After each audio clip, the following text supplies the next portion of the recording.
There is a mountain in the north of what is now Syria, on the border with Lebanon, that the people who lived near it would not climb after dark. Its snow stays late into the spring, and its lower slopes are covered in the ruins of temples so old that even the Romans who built shrines there, 2,000 years ago, believed the mountain had already been sacred for 1,000 years before they arrived. Its name, in the oldest language anyone has managed to translate, means something close to the place of the curse. And according to a book that almost every reader of the Bible has heard quoted from, but almost no one has actually read cover to cover, this is the mountain where 200 angels once stood in a circle, before the flood, before Abraham, before anything we would recognize as history, and made a promise to each other that none of them could take back.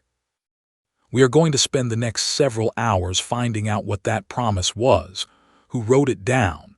and how the book containing it vanished from the world for more than 1,000 years, only to be carried back into human hands by an explorer nobody quite trusted, from a kingdom that history almost forgot to mention. Some of what follows is myth. Some of it is manuscript evidence you can go and look at yourself, in libraries in Oxford and the Vatican and Addis Ababa. I will tell you as we go which is which, but first get comfortable. This is going to be a long, quiet night. Hey buddy, welcome back to the quiet past, the place where we tell the true stories history tends to leave in the shadows, slow enough and calm enough to drift off to whenever your eyes get heavy. If tonight is your first time here, I'm glad you found us, and I'd love it if you'd settle in, get comfortable, and hit that subscribe button before we start, because we do this every week, and it's nice to have you along for more than just one night. No pressure though, just an invitation. I want you to do something for me before we go any further. Wherever you're listening from tonight, whether you're lying in bed in Ohio with the lights already off, or driving home late through the rain somewhere in the Pacific Northwest, or it's already tomorrow morning where you are on the other side of the world, type it into the comments.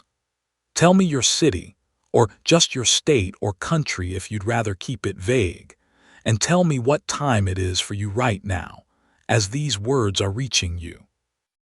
I read those comments, and there is something quietly moving about seeing a list of places from all over the world, all listening to the same story about the same mountain at completely different hours of their own lives. And once you've done that, I'd love to hear your honest opinion on the story itself, because the tale we're about to walk through, angels leaving heaven out of desire for human women,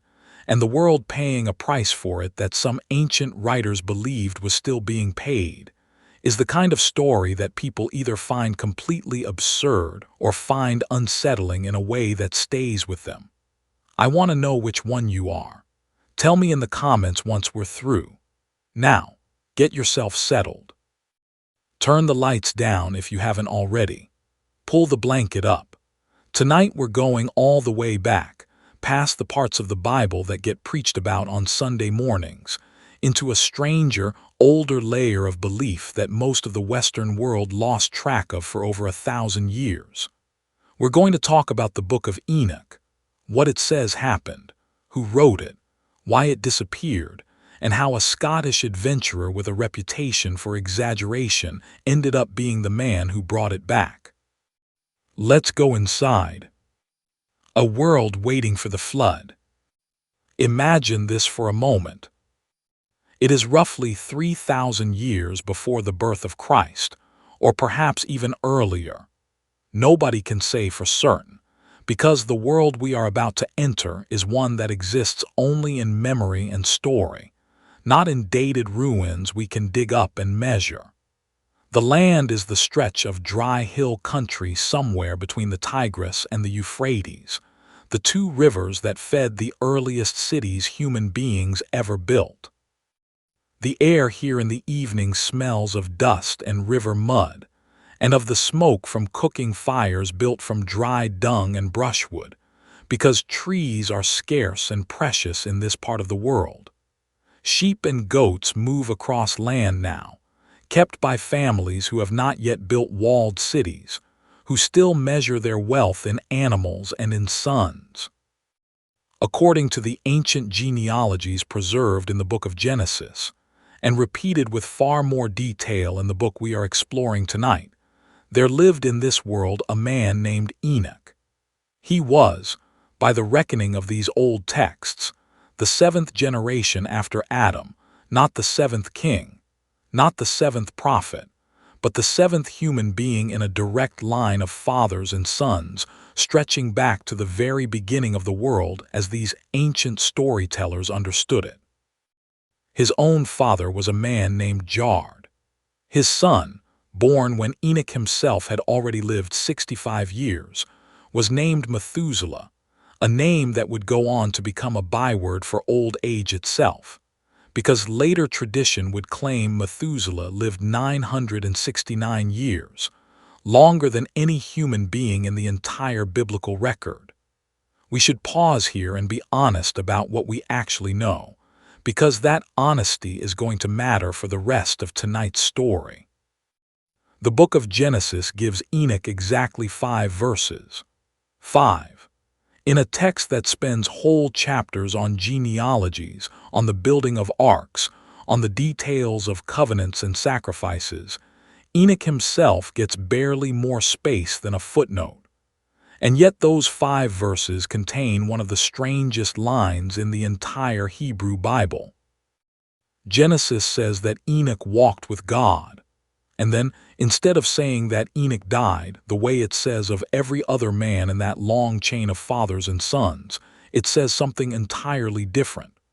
It says that Enoch was not, for God took him. Sit with that phrase for a second. Every other patriarch in that list, Adam, Seth, Enosh, Kenan, Mahalalel, Jared, the text says plainly that they lived so many years and then they died. Ordinary language, used again and again, almost like a drum beat. And then Enoch breaks the pattern. He does not die. He simply is not. He is taken. To the people who first heard this story read aloud, probably around a fire much like the ones we are imagining tonight, that single broken pattern would have stood out like a missing beat in a familiar song. Something unusual happened to this man. The text does not explain what or where he went, or why he was the one chosen out of everyone who had lived up to that point. It just leaves the gap sitting there, wide open, and moves on to the next name in the list. Ancient readers noticed that gap too, and for a certain kind of ancient reader, a gap like that was not something to leave alone. It was an invitation. Because if Enoch walked with God so closely that he escaped death altogether, then surely he must have seen things that ordinary human beings never see. Surely a man taken up rather than left to die must have carried some kind of knowledge back with him, or been given some vision of what lies beyond the world we can touch and measure. Somewhere in the centuries between the writing of Genesis and the years just before the birth of Christ, someone, or more likely, several someones, writing across different generations, decided to fill that gap. They wrote the book we now call the Book of Enoch, presenting it as the account, in Enoch's own voice, of exactly what he saw during those years he spent walking with God before he was taken. I want you to picture the kind of person who might have written something like this. Not a farmer working the land from dawn to dusk, but a scribe, someone who had spent years learning to read and write in a world where perhaps one person in every 20 could do either. In the centuries before Christ, in Judea, this kind of person often belonged to a small, literate class attached to the temple in Jerusalem, or to one of the breakaway religious communities that had grown suspicious of what the temple priesthood had become. We know from manuscripts discovered in caves along the shore of the Dead Sea in the middle of the 20th century that one such community lived at a place called Qumran, in a settlement of stone buildings perched above the cliffs, where members devoted themselves to copying scripture by hand, day after day, in rooms specifically built for the purpose, which archaeologists now call the Scriptorium. Let's go inside one of those rooms for a moment, because the physical experience of producing a text like this one mattered as much as the words themselves. Picture a long, narrow chamber with a low bench running along one wall, built specifically at the right height for a person to sit and write while resting a scroll across their knees. There would be inkwells found at this site too, small ceramic pots that once held a mixture of soot, gum, and water, the same basic ink recipe used across the ancient Near East for centuries. A scribe working here in the winter would have felt the cold coming up through the stone floor, would have worked by the weak light of an oil lamp burning olive oil, its flame throwing long shadows against walls covered in nothing but bare plaster. There was no furniture in the sense we would recognize today, no desks, no chairs with backs. Just the bench, the scroll, the reed pen cut and recut as its tip wore down, and the long, patient work of forming letters one at a time, hour after hour, in a script that had to be legible enough to survive for generations. We know something else about the people who lived and worked in places like this, because among the scrolls found in those caves near the Dead Sea, archaeologists identified fragments of the Book of Enoch itself, written in Aramaic, the everyday spoken language of Jewish communities in that period, rather than in the more formal Hebrew used for much of Scripture. That detail matters. It tells us this was not an obscure text tucked away and ignored. It was copied, recopied, and clearly read by real people, in a language they actually spoke at home, discussed with their neighbors, and argued about over meals. Several separate copies of parts of the book were found among those scrolls, evidence that whoever lived in that community valued it enough to keep multiple versions in circulation, the way a household today might own more than one copy of a book they return to often. Now, I want you to imagine the ordinary rhythm of daily life for a person living in a community like this, because it helps to understand just how strange and vivid the story of Enoch would have felt against the backdrop of an otherwise quiet, repetitive existence. Mornings began before sunrise, with a walk to draw water, since the settlement relied on an elaborate system of channels and cisterns carved into the rock to catch and store the little rainfall the region received each year. Meals were simple barley bread, lentils, perhaps dates or olives depending on the season, washed down with water rather than wine, since many of these communities practiced a fairly austere, disciplined way of life. Clothing was plain linen or wool, undyed, practical rather than decorative. The work of the day alternated between physical labor, tending small gardens, maintaining the water system, preparing food, and the quieter, more demanding labor of study and copying. Into that world of quiet repetition, a story like the Book of Enoch must have landed like a lit lamp carried into a dark room. Here was a text that promised its reader a guided tour of realities normally hidden from human eyes, the storehouses of the winds, the chambers where souls of the dead wait, the movements of the sun and moon explained down to precise numbers, and at the heart of it all, an explanation for one of the oldest, strangest riddles buried inside the book of Genesis. Just a few chapters after the flood narrative begins to take shape,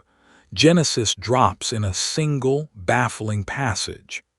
It says that the sons of God saw that the daughters of men were beautiful, and took wives for themselves from among them, and that the offspring of these unions were the Nephilim, giants, the mighty men of old, men of renown.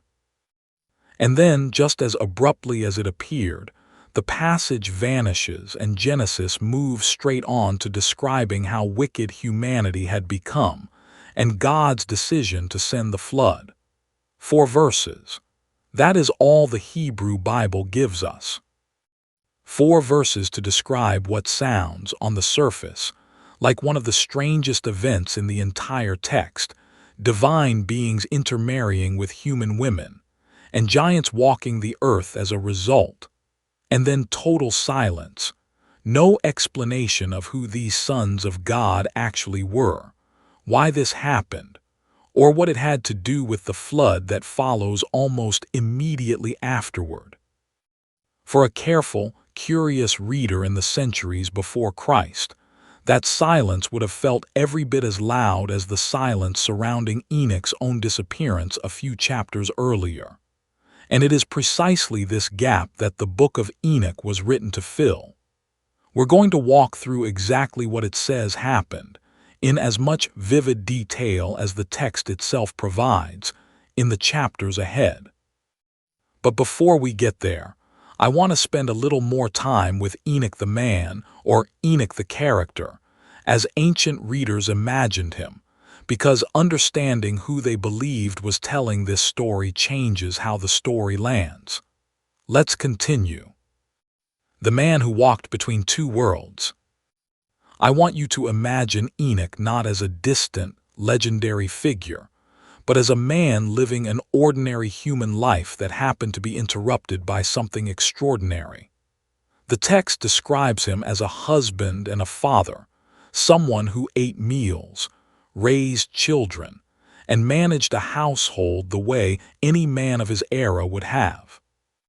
His son Methuselah, born when Enoch was 65, would have been raised on stories, the way all children in oral cultures were,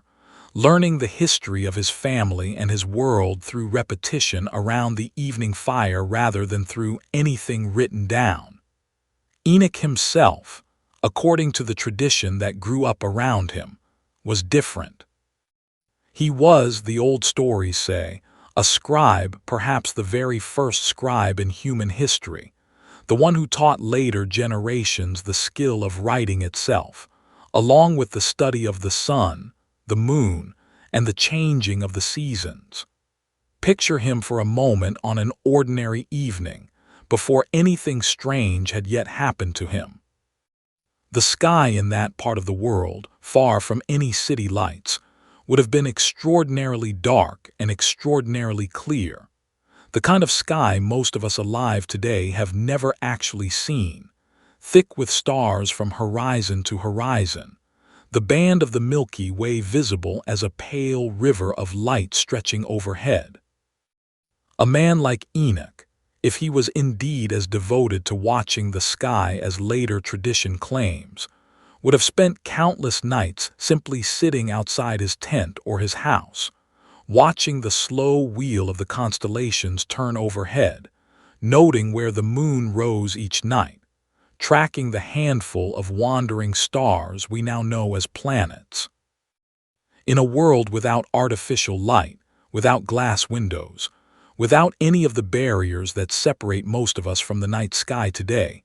this kind of quiet, patient watching would have been one of the most natural activities available to a thoughtful person after the sun went down. It is worth pausing here to notice something about the very structure of the book that bears his name. The Book of Enoch is not actually one single, unified text written by one hand at one time. Scholars who have studied its language, its themes, and the handful of ancient manuscripts that preserve it now generally agree that it is a collection of several originally separate works, written by different authors across roughly 3 centuries, later gathered together and presented as a single continuous account. The oldest of these sections, known today as the Book of the Watchers, is the part we are going to spend most of tonight exploring, because it is here that the story of the angels and their descent to earth is told in full. Scholars generally date this section to sometime in the 3rd century before Christ, which would place its composition roughly 500 years before the birth of Jesus, making it, remarkably, older than most of the other Jewish religious writings from outside the Hebrew Bible that have survived to the present day. Later sections were added over time. There is a section devoted almost entirely to astronomy, describing in careful, repetitive detail the movements of the sun and moon through the year, evidence that whoever compiled this material took the ordering of the heavens as seriously as the drama of fallen angels. There is a section known as the Book of Parables, which introduces the enigmatic figure it calls the Son of Man, a title that readers of the New Testament will recognize instantly, since it is the very phrase Jesus uses to describe himself throughout the Gospels. There is a section describing visions of history compressed into the images of animals, a symbolic retelling of the story of Israel using bulls, sheep, and wolves standing in for patriarchs, tribes, and enemy nations. And there is a closing section of exhortations and warnings, written in the voice of Enoch addressing future generations directly, urging them toward righteousness and away from the sins that, according to the text, had once brought disaster upon the earth. For tonight, though, our attention belongs to the beginning, to the Book of the Watchers, because it is here that we finally get the answer to the question Genesis left hanging in the air. Who were the sons of God who saw that human women were beautiful and took them as wives? The Book of Enoch calls them watchers, a name drawn from an older tradition of imagining certain classes of angelic beings as celestial guardians, stationed in the heavens specifically to observe the earth below. In the cosmology assumed by this text, and by much of ancient Jewish thought more broadly, the universe was arranged in layers, with heaven understood not as a single realm but as a series of levels, each populated by its own ranks of angelic beings, some close enough to witness the affairs of humanity in detail, others further removed, closer to the throne of God itself. The watchers in this arrangement occupied one of the levels nearest to earth, close enough to see human life clearly, close enough, as it turned out, to develop desires of their own concerning what they saw. I want you to imagine for a moment how a listener in the 3rd century before Christ might have received this idea, because it would not have struck them as nearly as strange as it might strike a modern listener raised on a very different picture of angels. The image many of us carry today, of angels as serene, sexless, purely spiritual beings entirely apart from human concerns, is largely a product of later theological development, refined over many centuries by thinkers working long after this book was written. In the world that produced the Book of Enoch, angels were understood as a class of created being with genuine personality, genuine will, and, crucially for the story we are about to walk through, the capacity to desire something they were not meant to have. The text tells us that 200 of these watchers, led by a figure named Shemiheza, looked down from their place in the heavens and were struck by the beauty of human women living on the earth below. And rather than simply feeling that desire and setting it aside, as their station and their nature required, they made a decision. They decided to act on it. Let's pause here, because this is exactly the kind of moment where the ancient storyteller, whoever they were, understood something about human psychology that still holds true today. A single figure acting alone might be dismissed as an aberration, one bad angel among many good ones. But the text is careful to describe not one watcher falling, but 200 acting together, bound by mutual agreement. This detail transforms the story from an account of individual moral failure into something closer to a conspiracy, a collective decision made with full awareness of the consequences, which is precisely what makes what happens next so unsettling to the ancient audience who first heard it. According to the text, Shemiheza, as the leader of this group, was troubled by the scale of what they were proposing. He said to the others that he feared he alone would be held responsible for so great a sin, and that the rest might refuse to follow through with him once the moment came. And so, before any of them descended, the text describes something remarkable, a formal binding oath, sworn by all 200 watchers together, in which each of them agreed to share fully in both the act and its consequences. They bound themselves to one another with a curse, swearing that none among them would break faith with the plan, that all of them together would descend, take human wives, and bear the weight of whatever judgment followed. I want you to sit with the image of that oath for a moment, because it is genuinely one of the strangest and most quietly chilling scenes in the entire text. Picture 200 figures standing together, not on earth yet, but at the boundary between the heavens and the world below, speaking a vow aloud, each voice joining the others, binding themselves not just to an action but to each other, fully aware, according to the story, that what they were about to do carried consequences serious enough that a leader among them felt the need to secure everyone's commitment in advance. This is not a story of a single angel falling in a moment of weakness. This is a story of collective, deliberate, sworn defiance, entered into with open eyes. And then the text says they descended. The place where they came down, according to the ancient account, was the very mountain I described to you at the very beginning of tonight's story, Mount Hermon, on the border between what is now Lebanon and Syria, a peak that rises over 9,000 feet, tall enough to hold snow through much of the year even in that hot, dry region, visible from a great distance across the surrounding lowlands. The name itself in the ancient text is explained as coming from the word for cursing or for swearing an oath,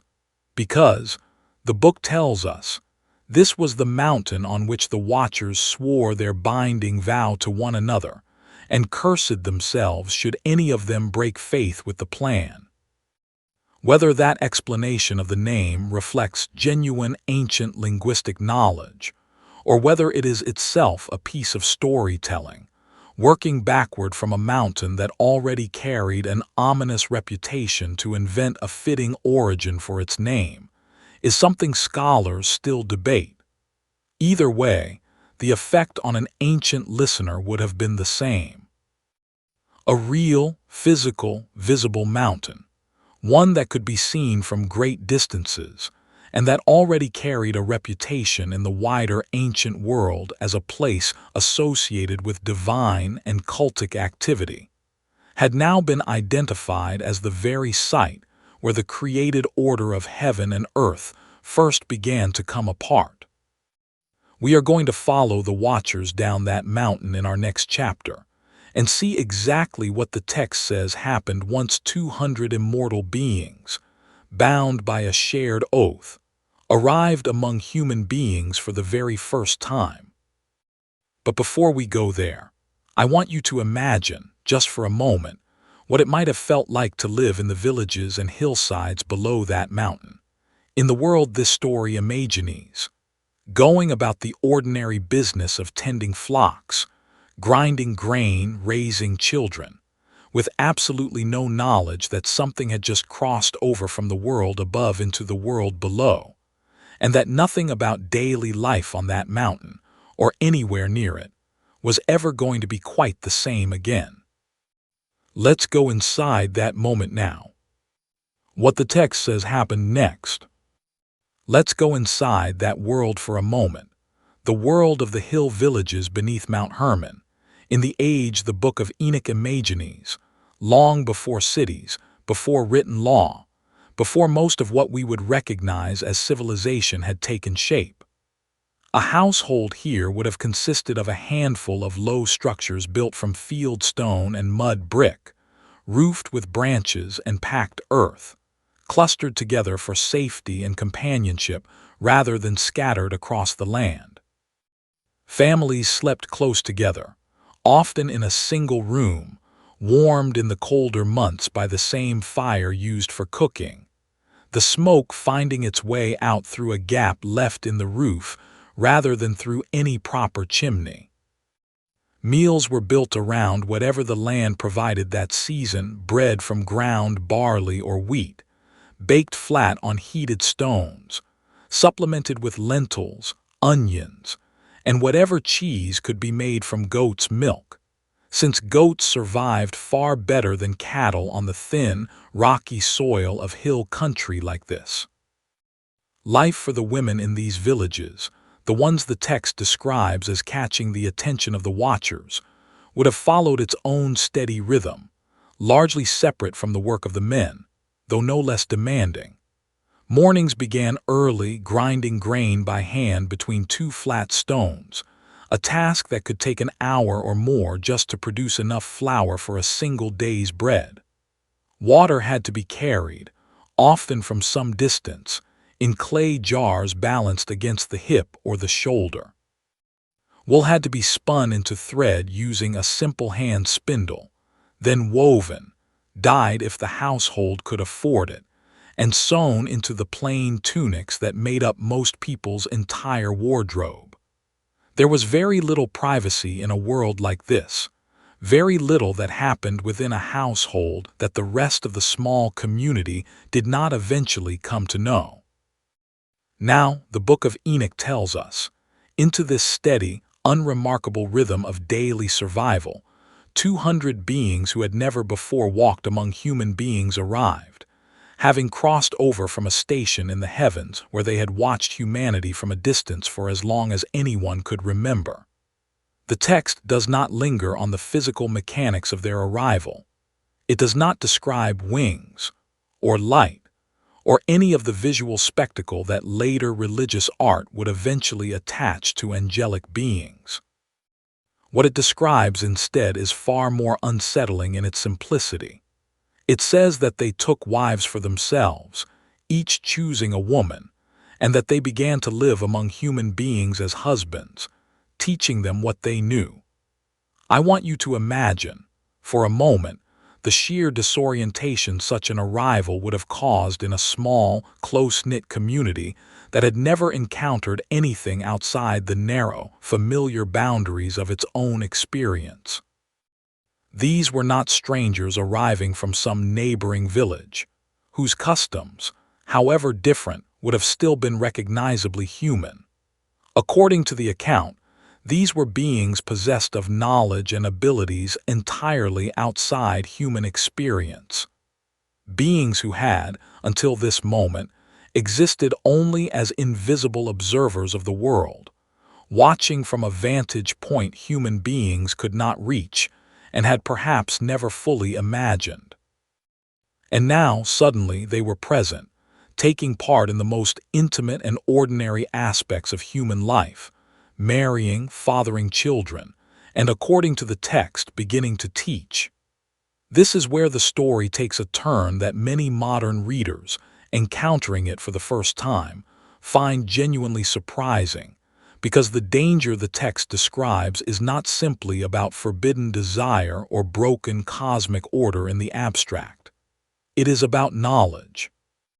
Specific, concrete, dangerous knowledge, deliberately handed down from beings who possessed it to human beings who, according to the story, were not yet ready to carry its weight.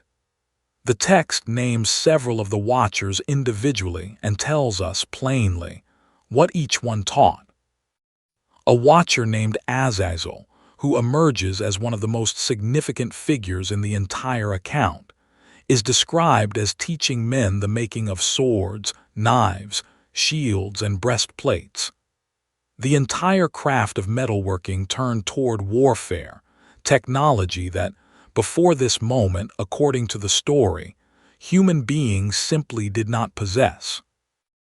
Imagine what that would have meant for a world where conflict between neighboring groups had, up to this point, been settled with wooden clubs, sharpened stones, and whatever crude weapons could be fashioned from what the earth freely offered.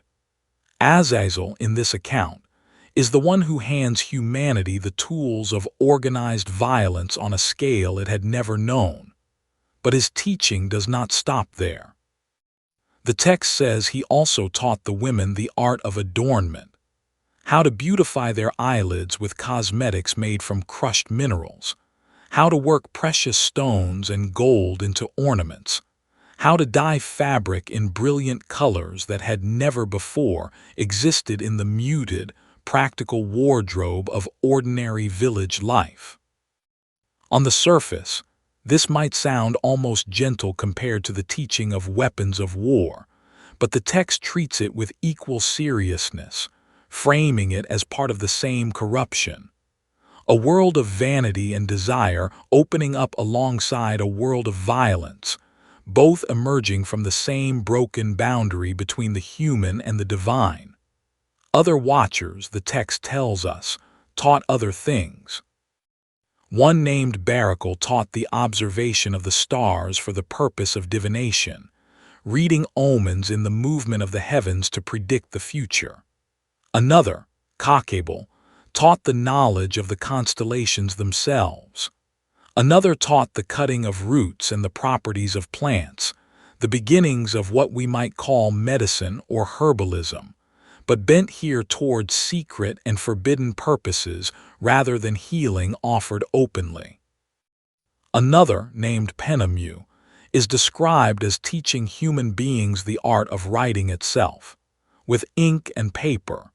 a detail that stands in fascinating tension with the earlier tradition we discussed, which credited Enoch himself with originating the art of writing through his own righteous wisdom. In this account, writing arrives twice, once through the piety of a man who walked with God, and once again through the transgression of an angel who should never have taught it at all, as though the text itself is wrestling with the uncomfortable truth that the very same skills and technologies that build civilization can be turned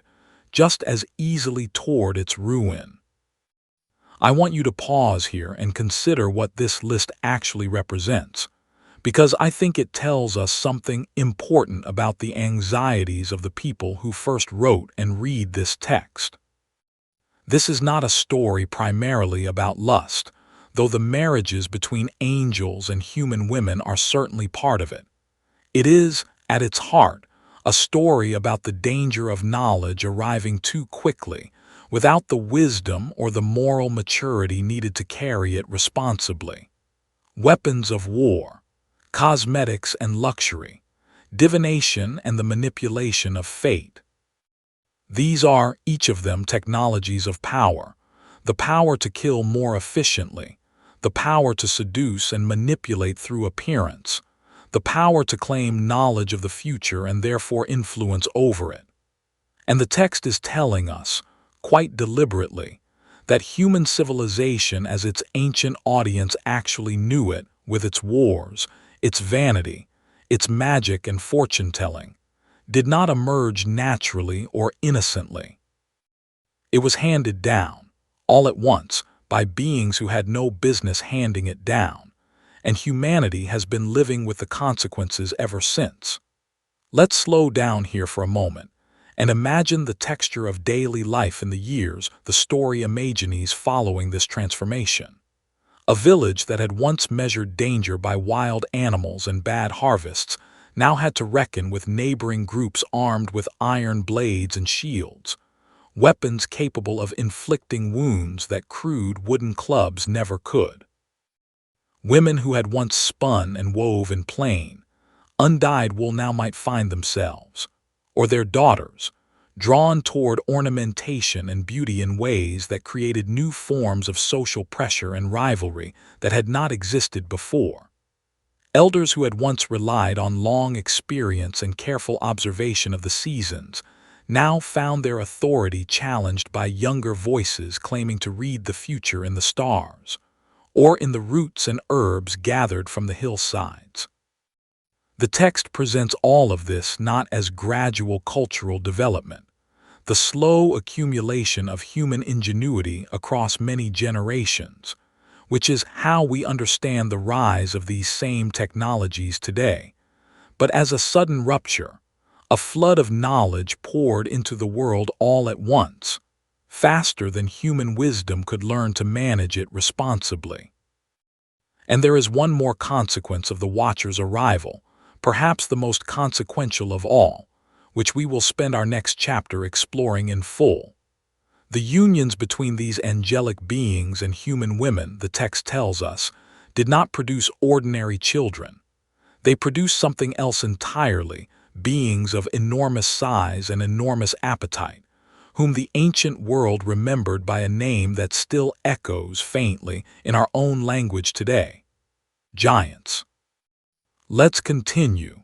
because what the text says these giants did next is the part of the story that finally explains why, according to this account, the flood became necessary at all. The giants and the cry of the earth. I want you to imagine, for a moment, what it might have meant to a small farming village to watch a child grow larger and stronger and hungrier, far faster than any child anyone in the community had ever seen before.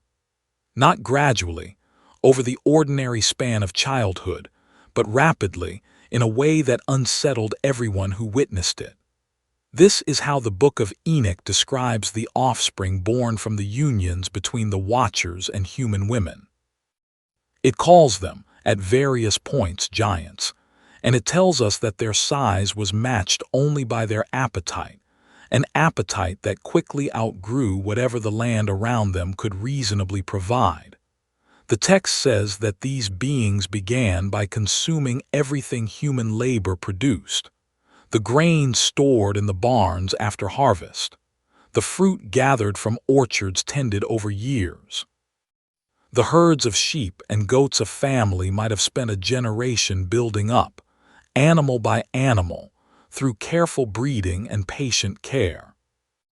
And when what human beings had grown and raised was no longer enough to satisfy them, the text says, in a passage that grows genuinely disturbing even by the standards of ancient literature, that the giants turned on human beings themselves, and eventually on one another, in a spiral of violence and consumption that the earth itself could not sustain. Let's pause and sit with the image the text is building here, because I think it deserves more than a quick pass. Picture a village that has spent an entire year's labor bringing in a harvest, the grain cut by hand with simple sickles, gathered into sheaves, carried to a thrashing floor, beaten and winnowed to separate grain from chaff, then stored carefully in pits lined with clay or in large ceramic jars meant to keep it safe through the long months of winter until the next planting season. This is not abundance. In the world the story imagines, a poor harvest could mean genuine hunger before the following spring. And now imagine that harvest consumed in a matter of days by beings whose size and strength dwarfed anything the community had ever had to plan for, beings who felt no obligation to ration what they took, because nothing in their nature or their upbringing had taught them restraint.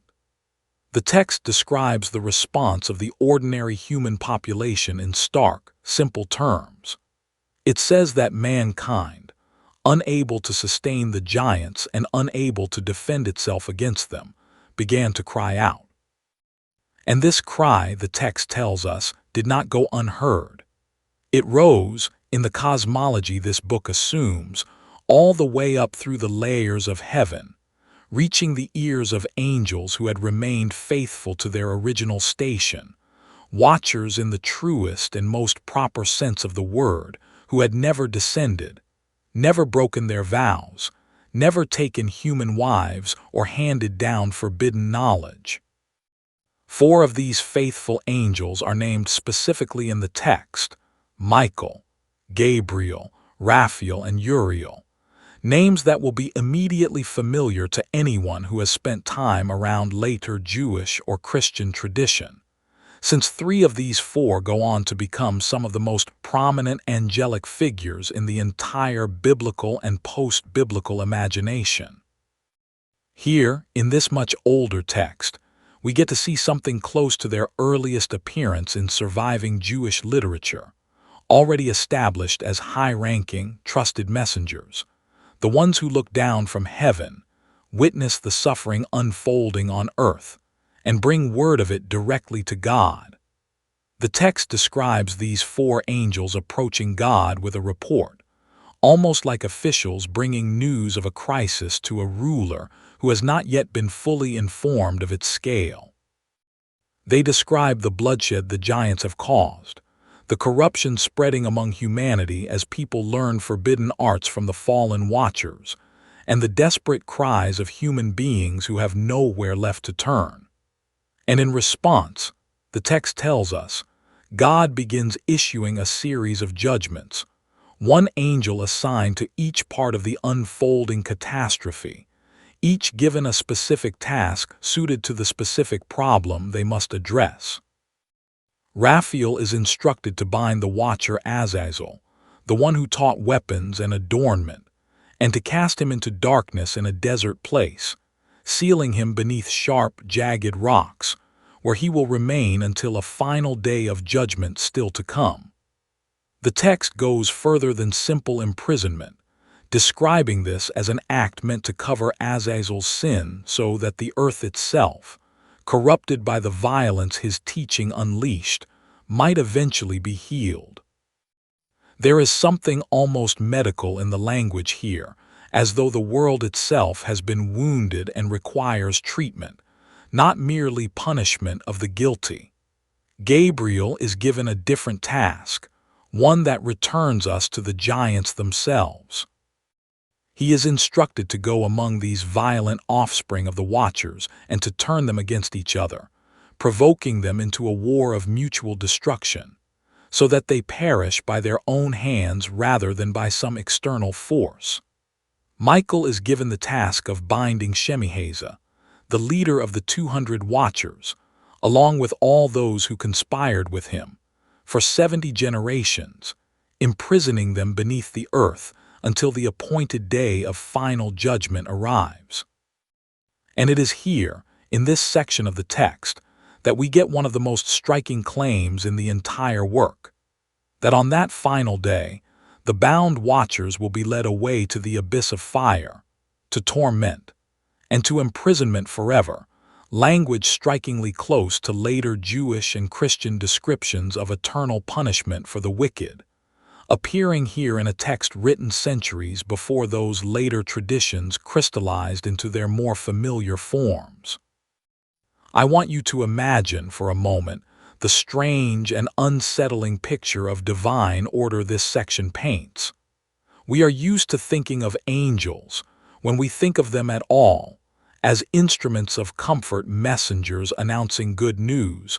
guardians protecting the innocent. This text asks its listener to imagine something closer to a vast, orderly bureaucracy of judgment, with different angels assigned different tasks in response to a crisis, each carrying out a specific, carefully defined portion of a larger cleanup operation made necessary by beings who were themselves once part of that same heavenly order and chose, deliberately, to break faith with it. And then, once the immediate crisis has been addressed, the Watchers bound, the giants turned against one another and destroyed, the text describes God's final decision regarding the corruption that remains on the earth. It is here, at last, that the flood enters the story, not as a sudden, isolated act of divine anger, the way it can sometimes feel when read in isolation in the book of Genesis, but as the deliberate final step in a much longer sequence of cause and consequence. The earth has been corrupted by forbidden knowledge, filled with violence by the giants, and stained by bloodshed that cries out for justice. The flood, in this telling, is less an arbitrary punishment and more the final act of a physician forced to remove a corruption that has spread too far to be treated any other way. I find it worth pausing here to notice how differently this reads compared to the brief, almost matter-of-fact account in Genesis, which simply tells us that God saw the wickedness of humanity was great, that every inclination of the human heart was evil continually, and that God was grieved and decided to blot out what he had made. The Book of Enoch does not contradict that account so much as it fills in the machinery behind it, offering a detailed, almost procedural explanation for exactly how the world reached the state of corruption that made such a drastic remedy necessary in the first place. Whether you find that explanation persuasive as theology is entirely up to you, and I suspect, based on what many of you told me in the comments on earlier episodes, that opinions here will differ sharply. But as a piece of ancient storytelling, filling in one of the strangest silences in the entire book of Genesis with this much specific, imaginative detail, it is worth appreciating on its own terms, regardless of where you personally land on whether any of it reflects real historical or spiritual truth. There is one more piece of this section of the story we have not yet touched, and it may be the most human moment in the entire account. Because before any of the judgments we have just walked through are carried out, the text tells us that the bound and condemned watchers, facing the punishment they themselves had chosen through their broken oath, turn to a particular figure and beg him to intercede for them. And that figure, remarkably, is Enoch himself, the same quiet man we met at the beginning of tonight's story, the seventh generation from Adam, the scribe who walked with God. Somewhere between the writing of that single strange line in Genesis and the flood itself, the story tells us, Enoch became something far more than an observer. He became, briefly, the one figure standing between fallen angels and the judgment they had brought upon themselves. Let's go there next, because what happens when Enoch agrees to carry the watcher's plea before God is where this ancient story stops being merely an explanation for the flood and becomes something closer to a journey through the architecture of the universe itself. Enoch's errand. Imagine, for a moment, being approached by 200 beings who had once stood among the highest ranks of heaven, now bound and facing a punishment they understood, with total clarity, that they had brought entirely upon themselves.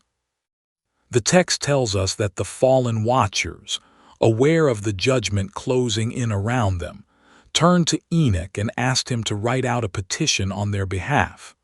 a formal request for mercy, which he would then carry before God and read aloud, in the hope that some measure of forgiveness might still be possible. Enoch agrees. The text describes him sitting down by the waters of a place called Dan, near the springs at the base of Mount Hermon itself. And there, it says, he fell asleep, and in his sleep he began to see visions. This detail is worth lingering on, because it tells us something about how the ancient authors of this text understood the relationship between ordinary human experience and extraordinary spiritual knowledge. Enoch does not travel to some hidden temple or climb to some secret mountain summit to receive his visions. He simply lies down to rest, exhausted, presumably, from the weight of the task he has just agreed to undertake, and the visions come to him there, unbidden, in his sleep, the way dreams come to any of us on any ordinary night. In this vision, Enoch sees himself lifted up, carried by clouds and mists, ascending through the sky itself, past winds that toss him from side to side, until he arrives before a structure the text describes as a wall built of crystal, surrounded by tongues of fire, so overwhelming in its brightness and its heat that he says fear covered him and trembling seized him. He passes through this wall into a great house, built entirely of crystal and paved with the same material, its ceiling patterned like the path of stars and lightning, its walls hot as fire and cold as ice at the same time, a description that seems almost deliberately impossible to picture clearly, as though the author is straining human language to its very limits, trying to convey something that exceeds ordinary human experience entirely.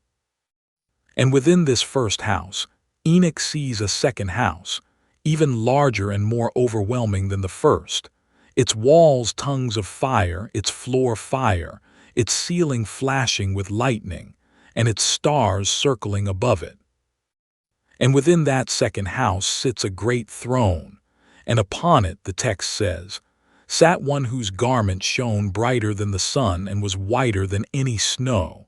surrounded by countless thousands of attendants,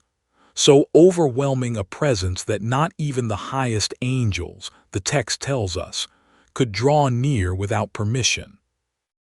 This is, unmistakably, a vision of God's own throne room, described in language that would go on to echo, remarkably, through later Jewish mystical literature for centuries afterward, and through similarly overwhelming throne room visions that appear elsewhere in prophetic literature, most famously in the opening chapters of the biblical book of Ezekiel. I want you to pause here and imagine what it must have felt like for the original audience of this text to encounter a description like this one, especially in a culture where direct, unmediated access to the presence of God was understood as something almost unimaginably dangerous, reserved, in the official religious life of ancient Israel, for a single high priest, entering a single sealed chamber of the temple on a single day of the year. And here is Enoch, an ordinary man, granted a vision that places him directly before that same overwhelming throne, close enough to hear a voice speak to him personally, calling him forward by name. The voice, the text tells us, instructs Enoch to rise and approach, and then delivers to him the response to the petition he has come to deliver on behalf of the fallen watchers. And the response is not mercy.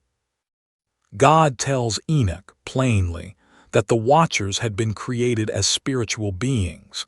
meant to live eternal lives without death, entirely apart from the concerns of flesh and blood, and precisely because of that exalted nature, their transgression is treated with far greater severity than an equivalent human sin might have been. They had defiled themselves with human women, the text says, desiring what belonged properly to a different order of existence altogether, and in doing so had abandoned the very thing that made them who they were. There will be no peace for them, the voice tells Enoch. Their petition is denied. I find this moment genuinely striking as a piece of storytelling, because it refuses the easy, comforting resolution a listener might expect. Enoch, this quiet, faithful man chosen to walk with God, does not succeed in his errand of mercy.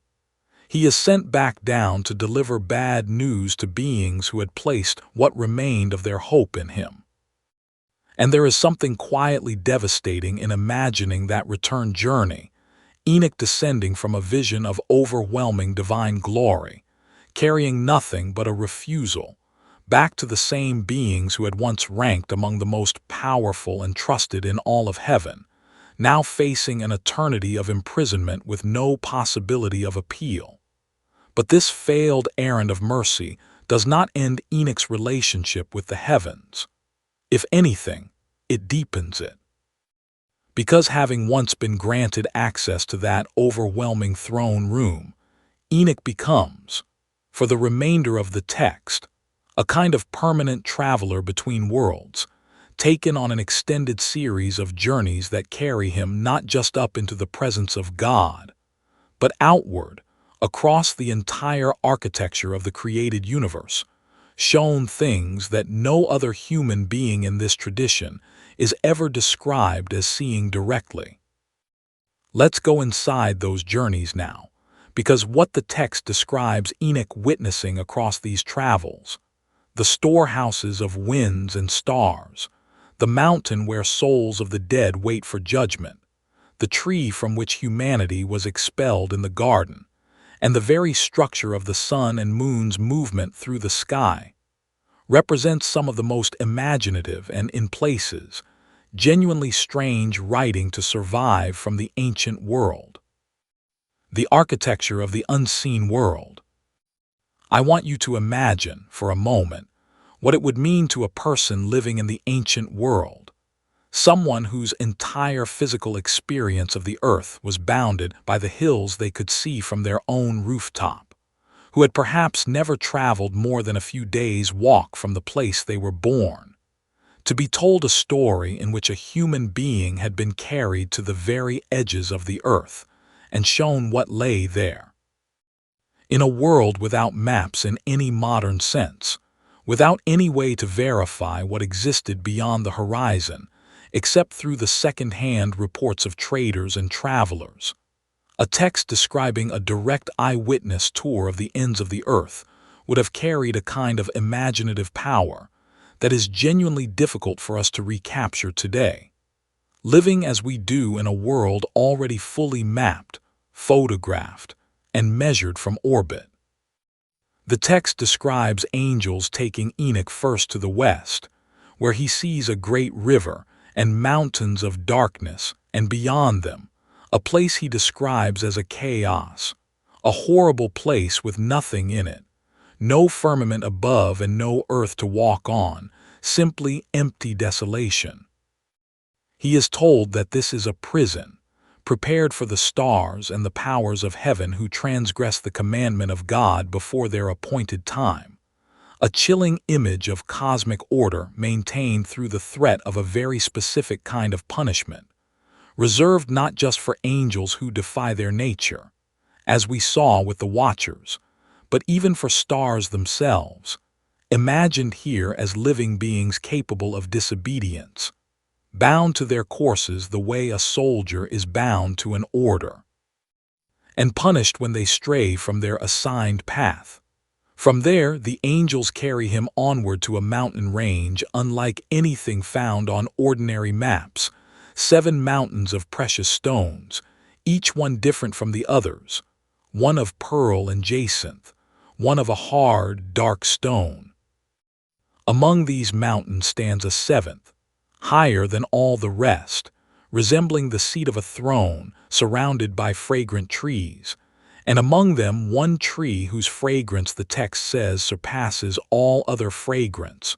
whose leaves, flowers, and wood never wither. Enoch is told that this is the tree whose fruit will be given to the righteous and holy after the final judgment, when they are brought to the holy place, near the house of God, and that then, and only then, will they be permitted to eat of it, rejoicing as though transplanted into the very presence of the divine. I want you to imagine the sensory richness of a passage like this being read aloud to a small community gathered around a lamp on a winter evening. This is not a dry theological argument. This is a fully realized landscape, described with the loving, specific attention of someone imagining paradise down to the smell of a single fragrant tree, meant to be pictured and lingered over, the way a traveler might describe, to friends back home who could never afford to make the same journey themselves, the wonders of some far-off land they had visited only once in their life. From the mountain of fragrant trees, Enoch's angelic guides carry him onward to the middle of the earth, where he sees a blessed, well-watered land, and at its heart a holy mountain, and beneath the mountain, a deep valley that never runs dry, at whose edge stands another fragrant tree, this one resembling the carob tree, and Enoch is told that this valley is the place accursed, reserved for those who utter with their lips unseemly words against the Lord, and speak hard things about his glory. Even in a vision meant to celebrate the coming reward of the righteous, the text cannot resist reminding its listener of the corresponding fate awaiting the wicked, a rhythm of blessing and warning that repeats again and again throughout Enoch's journey, the way a long piece of music will return,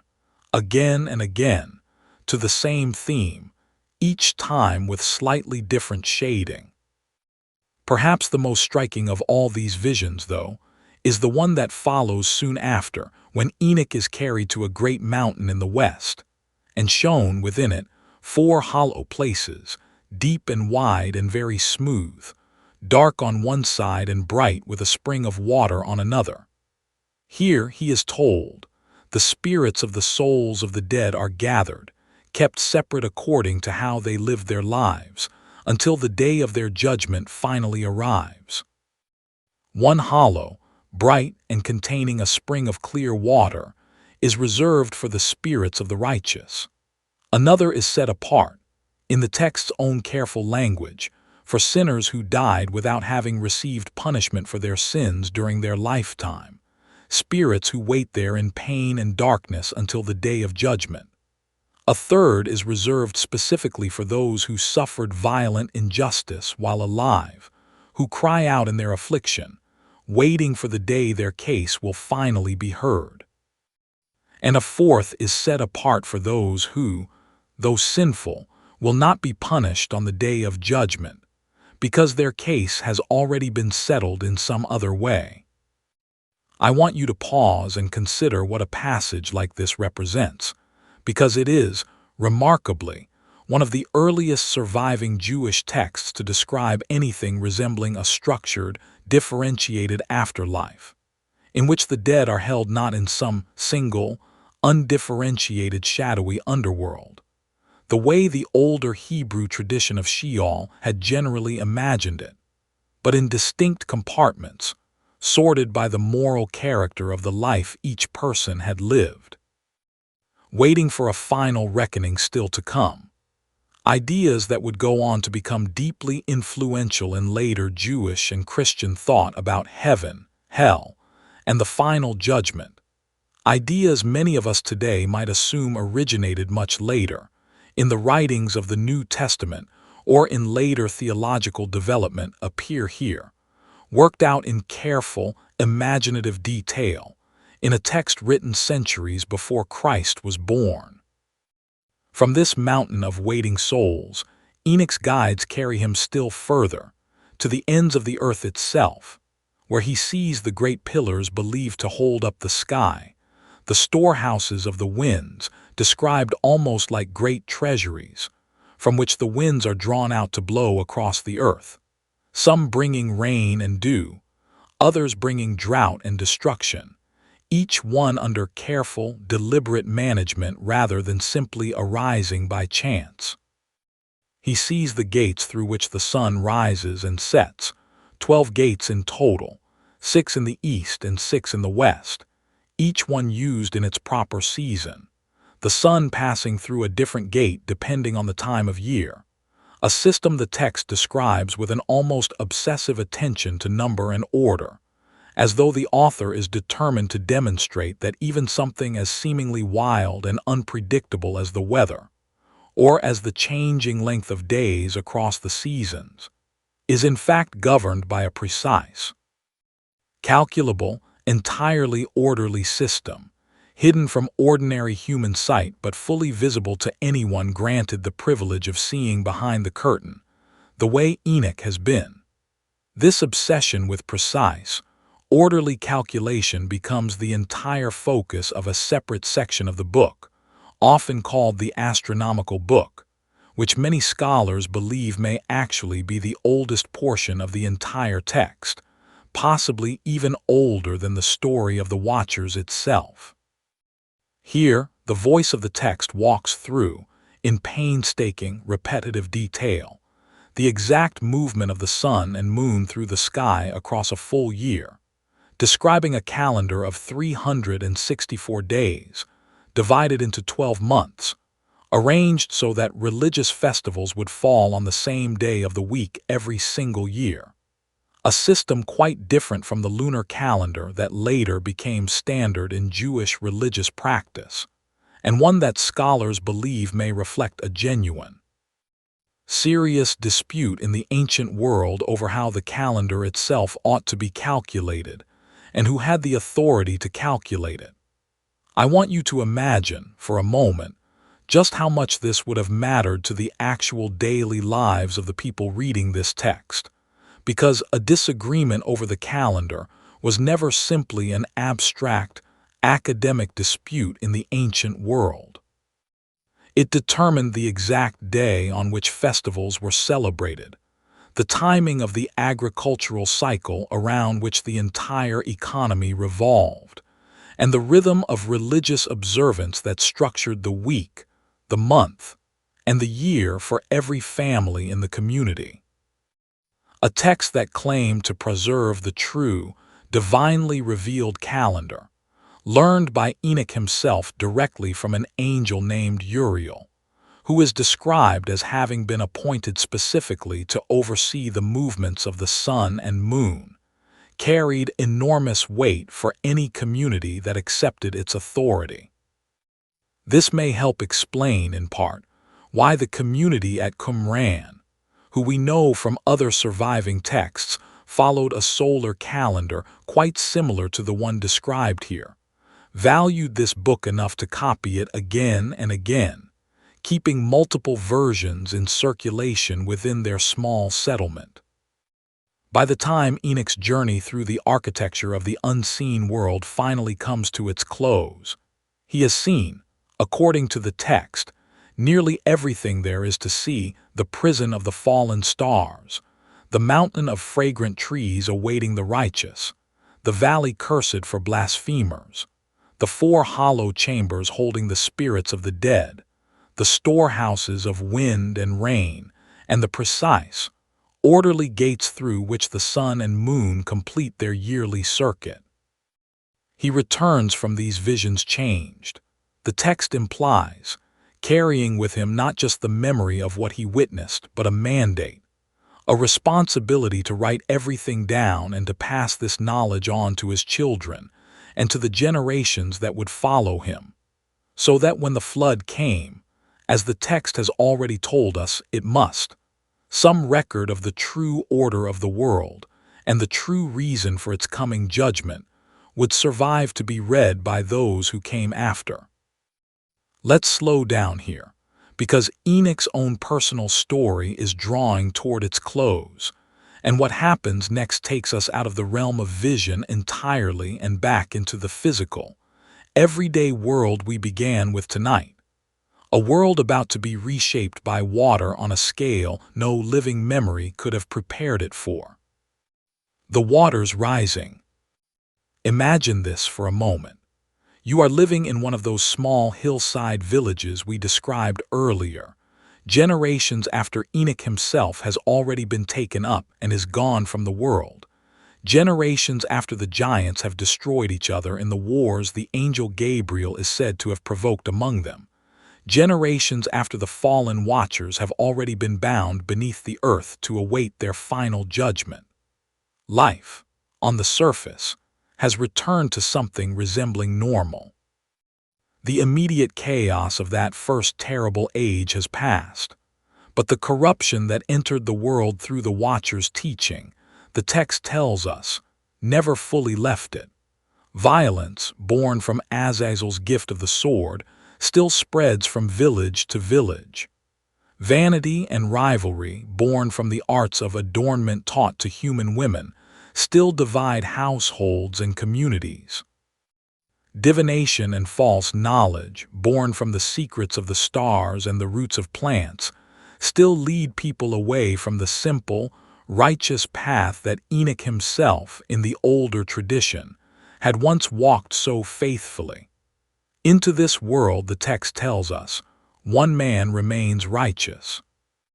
Noah, the grandson of Enoch through his son Methuselah, is described, in a passage that survives among the Enoch material, as being born with an appearance so unusual: skin white as snow, eyes that light up the room like the rays of the sun, the ability to speak and offer praise to God from the very moment of his birth, that his own father Lamech is frightened, and travels to Methuselah's home to ask whether this strange child might himself be one of the offspring of the fallen angels, a suspicion that Methuselah, in turn, carries to Enoch, wherever Enoch now dwells among the ends of the earth, for reassurance. Enoch's response, preserved in this section of the text, is calm and clear. Noah is fully human, fully righteous, and destined to survive the flood that is coming, along with his family, so that a righteous line might continue on the other side of the judgment about to fall upon the earth. I find this small domestic scene, tucked away within a much larger cosmic drama, genuinely moving to imagine. A frightened father, uncertain whether his own newborn child might be tainted by the very corruption spreading across the world around him. A grandfather traveling to seek reassurance from a great-grandfather, no longer fully part of the ordinary human world, but still reachable, still willing to offer comfort and clarity to a worried family. It is a reminder that even in a text as concerned with cosmic architecture and angelic hierarchy as this one, the anxieties driving the story remain deeply, recognizably human. The fear of what our children might become, in a world we ourselves did not choose and cannot fully control. The flood itself, when it finally comes in this telling, unfolds much as it does in the more familiar account preserved in Genesis. Noah is instructed to build a vessel large enough to preserve his family and a remnant of every living creature, and the waters rise, covering the earth, ending the age of violence and corruption that the Watcher's transgression had set in motion. But there is a detail specific to the Enoch tradition worth pausing on before we leave this part of the story behind, because it addresses a question a careful listener might reasonably have been asking all along. If the fallen Watchers themselves have already been bound beneath the earth, awaiting a judgment still to come at some later, unspecified date, what happens to their spirits, and to the spirits of the giants they fathered, once the flood arrives and those giants are destroyed? The text answers this question in a way that reveals something genuinely important about how its authors understood the ongoing presence of evil and suffering in their own world, long after the flood itself had passed into ancient memory. It tells us that when the physical bodies of the giants perished, their spirits did not simply vanish. Because these beings were born of a union between an immortal spiritual father and a mortal physical mother, they occupied a strange middle category, belonging fully to neither realm. And so, when their bodies died, their spirits remained on the earth, no longer able to eat or drink the way living creatures do, but persisting nonetheless, becoming, according to this tradition, the origin of what later generations would come to call evil spirits or demons, roaming the earth to trouble and corrupt human beings, exactly the way the giants themselves once had, but now without any physical body to restrain them. This detail matters enormously for understanding why this particular ancient text remained so influential for so long, even after mainstream Jewish and Christian tradition largely stopped treating it as scripture. Because it offers a specific, coherent origin story for exactly the kind of spiritual affliction and temptation that later religious communities believed they were still contending with in their own daily lives, centuries, and even millennia after the flood itself. If demons are, in fact, the disembodied spirits of the ancient giants, born from the sin of angels who should never have descended to earth in the first place, then the entire drama we have spent tonight walking through is not simply a distant story about the ancient past. It is an explanation for present, ongoing spiritual struggle, a way of understanding why evil in the world so often feels less like an abstract force and more like something with a history, a lineage, a grievance of its own reaching all the way back to a single mountain, a single broken oath, and 200 beings who decided together that what they wanted mattered more than what they had promised to be. The flood recedes.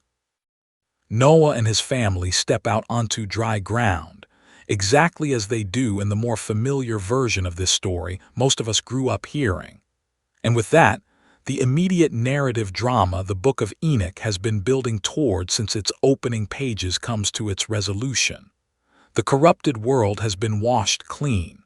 The watchers remain bound, awaiting a final judgment still to come.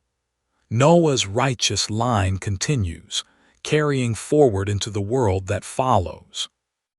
But here is where our story tonight has to make a turn, because everything we have described so far, the mountain, the oath, the giants, the visions, the flood, exists entirely within the pages of a single ancient book. And that book, remarkably, very nearly did not survive to reach us at all. For well over 1,000 years, the Book of Enoch essentially vanished from the world most of us would recognize, quoted occasionally, remembered in fragments, but functionally lost, until an unlikely chain of events, involving a kingdom in the highlands of East Africa that most of Europe had almost entirely forgotten existed, and a Scottish adventurer whose own countrymen struggled to decide whether he was a genuine explorer or an elaborate storyteller, brought it back into human hands. That story, the true story, the one we can actually document with real manuscripts, real dates, and real historical figures, is, in its own way, every bit as strange as the myth we have just spent the last several hours exploring together. Let's go there next. The book that disappeared for 1,000 years. Let's go inside a different kind of story now, one that does not require imagination the way the story of the Watchers does, because every detail we are about to walk through can be traced through real letters, real library records, and real manuscripts that still exist today, sitting on shelves in Oxford, in Rome, and in Addis Ababa, available for any scholar with the right credentials to examine firsthand. We know, from the section of tonight's story we covered earlier, that the Book of Enoch was read, copied, and clearly valued by at least one Jewish community in the centuries before Christ, the community that lived at Qumran near the Dead Sea, and left behind the collection of scrolls now known to the world as the Dead Sea Scrolls. We also know, from references scattered across early Christian writings, that the book continued to be read, quoted, and debated well into the first few centuries after Christ. Some early Christian writers cited it approvingly, treating its account of the Watchers as a reasonable, even authoritative explanation for the strange passage in Genesis about the sons of God. Others grew increasingly uneasy with it, troubled by a text that claimed to preserve Enoch's own words despite having clearly been composed many centuries after Enoch himself was supposed to have lived, and by a growing sense within the wider church that, whatever the book's virtues, it did not belong alongside the writings that had already come to be recognized as Scripture. By around the 4th or 5th century after Christ, in most of the Christian world, the Book of Enoch had fallen almost entirely out of active use. It was still remembered by name, still occasionally quoted secondhand by later writers who had access to older sources now themselves lost, but the complete text, in a form anyone in Western Europe could actually sit down and read for themselves, essentially disappeared. For well over 1,000 years, until the final decades of the 1700s, no scholar in England, France, Germany, or anywhere else in Western Europe possessed a complete copy of this book. It survived only in scattered fragments quoted within other later texts, tantalizing enough to prove the book had once existed and had once mattered, but nowhere near complete enough to reconstruct what it had actually said, except in one place. Because while the Book of Enoch was disappearing from the libraries and memory of Western Christendom, it was being carefully, faithfully preserved, generation after generation, by a Christian community that most of Europe had almost entirely lost track of, the Ethiopian Orthodox Church, in the highlands of East Africa, a Christian tradition that had taken root in the region of ancient Aksum as early as the 4th century, making it one of the oldest continuously practiced branches of Christianity anywhere in the world. For reasons scholars still debate, involving both the particular history of how Christianity spread into Ethiopia and the specific set of texts that early missionaries and translators brought with them, the Ethiopian Church came to regard the Book of Enoch not as a curious, disputed apocryphal text, the way most of the rest of the Christian world eventually came to see it, but as fully canonical scripture, worthy of a place alongside the more familiar books of the Old and New Testaments. And it has held that position within the Ethiopian biblical canon continuously, without interruption, right up to the present day. I want you to imagine what that continuity actually represents, because it is easy to state as a simple historical fact and much harder to fully absorb. While European monks were forgetting this text existed, while entire centuries passed in which no scholar in Paris or London or Rome could have told you with any confidence what the Book of Enoch actually contained, generations of Ethiopian scribes, working in monasteries scattered across a mountainous, often difficult-to-reach landscape, were quietly copying this text by hand, in the ancient Ge'ez language, treating it with exactly the same careful reverence given to any other book of Scripture. Century after century, entirely unaware that the rest of the Christian world had, for the most part, simply let it slip away. That continuity is precisely what made it possible for the book to eventually return to the wider world at all, and the man responsible for making that return happen was a Scotsman named James Bruce, one of the more colorful and controversial figures in the entire history of European exploration. Bruce set out from Britain in 1768 on an expedition intended, in his own account, to locate the source of the Nile, traveling through Egypt, across the Red Sea, and deep into the Ethiopian highlands, a journey that took him through years of genuine hardship, political danger, and by his own later telling, considerable personal peril, including a serious bout of dysentery that nearly killed him and periods in which he found himself effectively caught between rival factions, vying for power within the kingdom. Bruce did eventually reach the source of the Blue Nile, at Lake Tana, arriving there in November of 1770, though later explorers and geographers would go on to complicate his claim to the discovery, pointing out that Portuguese missionaries had documented the same source more than a century earlier, and that the more commonly recognized source of the Nile, the White Nile, lay much further south and would not be properly identified until long after Bruce's own lifetime. But it was not the river, ultimately, that secured Bruce's most lasting legacy. It was what he carried home with him. When Bruce finally made his way back to Europe, arriving in France in March of 1773 after his grueling years-long journey, he brought with him 3 separate manuscript copies of the Book of Enoch, written in Ge'ez, acquired during his time in Ethiopia. For a scholarly world that had spent well over 1,000 years without access to a complete text of this book, the arrival of not 1 but 3 separate manuscripts, all at once, was a genuinely remarkable development, even if it would take several more decades before anyone actually sat down and produced a full translation that ordinary English-speaking readers could pick up and read for themselves. One of these manuscripts, Bruce deposited in France. Another two he eventually brought back to Britain, where they were placed in the Bodleian Library at Oxford, one of the great research libraries of the English-speaking world, where they remain to this day, still available for scholars to examine, and in a detail historians only piece together relatively recently, through the careful study of old correspondence and travel records.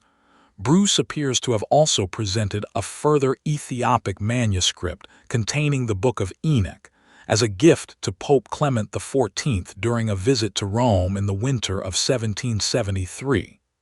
On his way back from Ethiopia, a manuscript that would eventually make its way into the Vatican Library, where it remains preserved today under its own catalog designation. I want you to sit for a moment with the strangeness of that image, a text describing angels bound beneath the earth, awaiting a final judgment still to come, personally carried into a private audience with the Pope by a Scottish adventurer freshly returned from years of hardship in the Ethiopian highlands, presented as a curiosity, a trophy of his travels, by a man whose own contemporaries back in Britain were already beginning to whisper that his stories of Ethiopia sounded almost too fantastic to be entirely believed. It would take real historical evidence and real manuscripts sitting in real libraries to eventually confirm that on this particular point, at least, Bruce had been telling the plain truth all along. Even with the manuscripts safely back in Europe, though, the Book of Enoch did not immediately spring back into wide circulation. Nearly 50 years passed after Bruce's return before anyone produced a translation of the complete text into English. That work finally fell to a scholar named Richard Lawrence of Oxford, who published the first full English translation in 1821, giving readers across the English-speaking world their first real opportunity, in well over 1,000 years, to sit down and read the entire story we have spent tonight walking through, from the oath on Mount Hermon all the way through Enoch's journeys among the storehouses of the winds. Lawrence's translation opened the door, but it was not the final word. Later in the 19th century, and into the early 20th, a British scholar named Robert Henry Charles undertook a far more rigorous, more comprehensive translation, drawing not just on the manuscripts Bruce had originally brought back, but on additional Ethiopic copies that had come to light in the meantime, along with newly discovered Greek and Latin fragments of the text that had begun surfacing through other channels of archaeological and manuscript research. Charles published his first edition of the translation in 1893, and then, after years of further study and the incorporation of still more manuscript evidence, a substantially revised and expanded second edition in 1912, a translation still regarded by many scholars today as one of the foundational works of modern Enoch scholarship, and the version that shaped how most English-speaking readers in the 20th century came to understand this ancient text.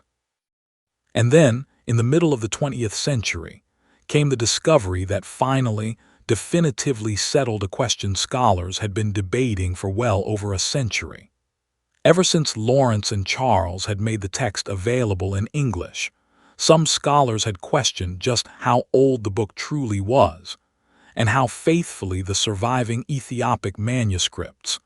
none of them older than perhaps the 15th century,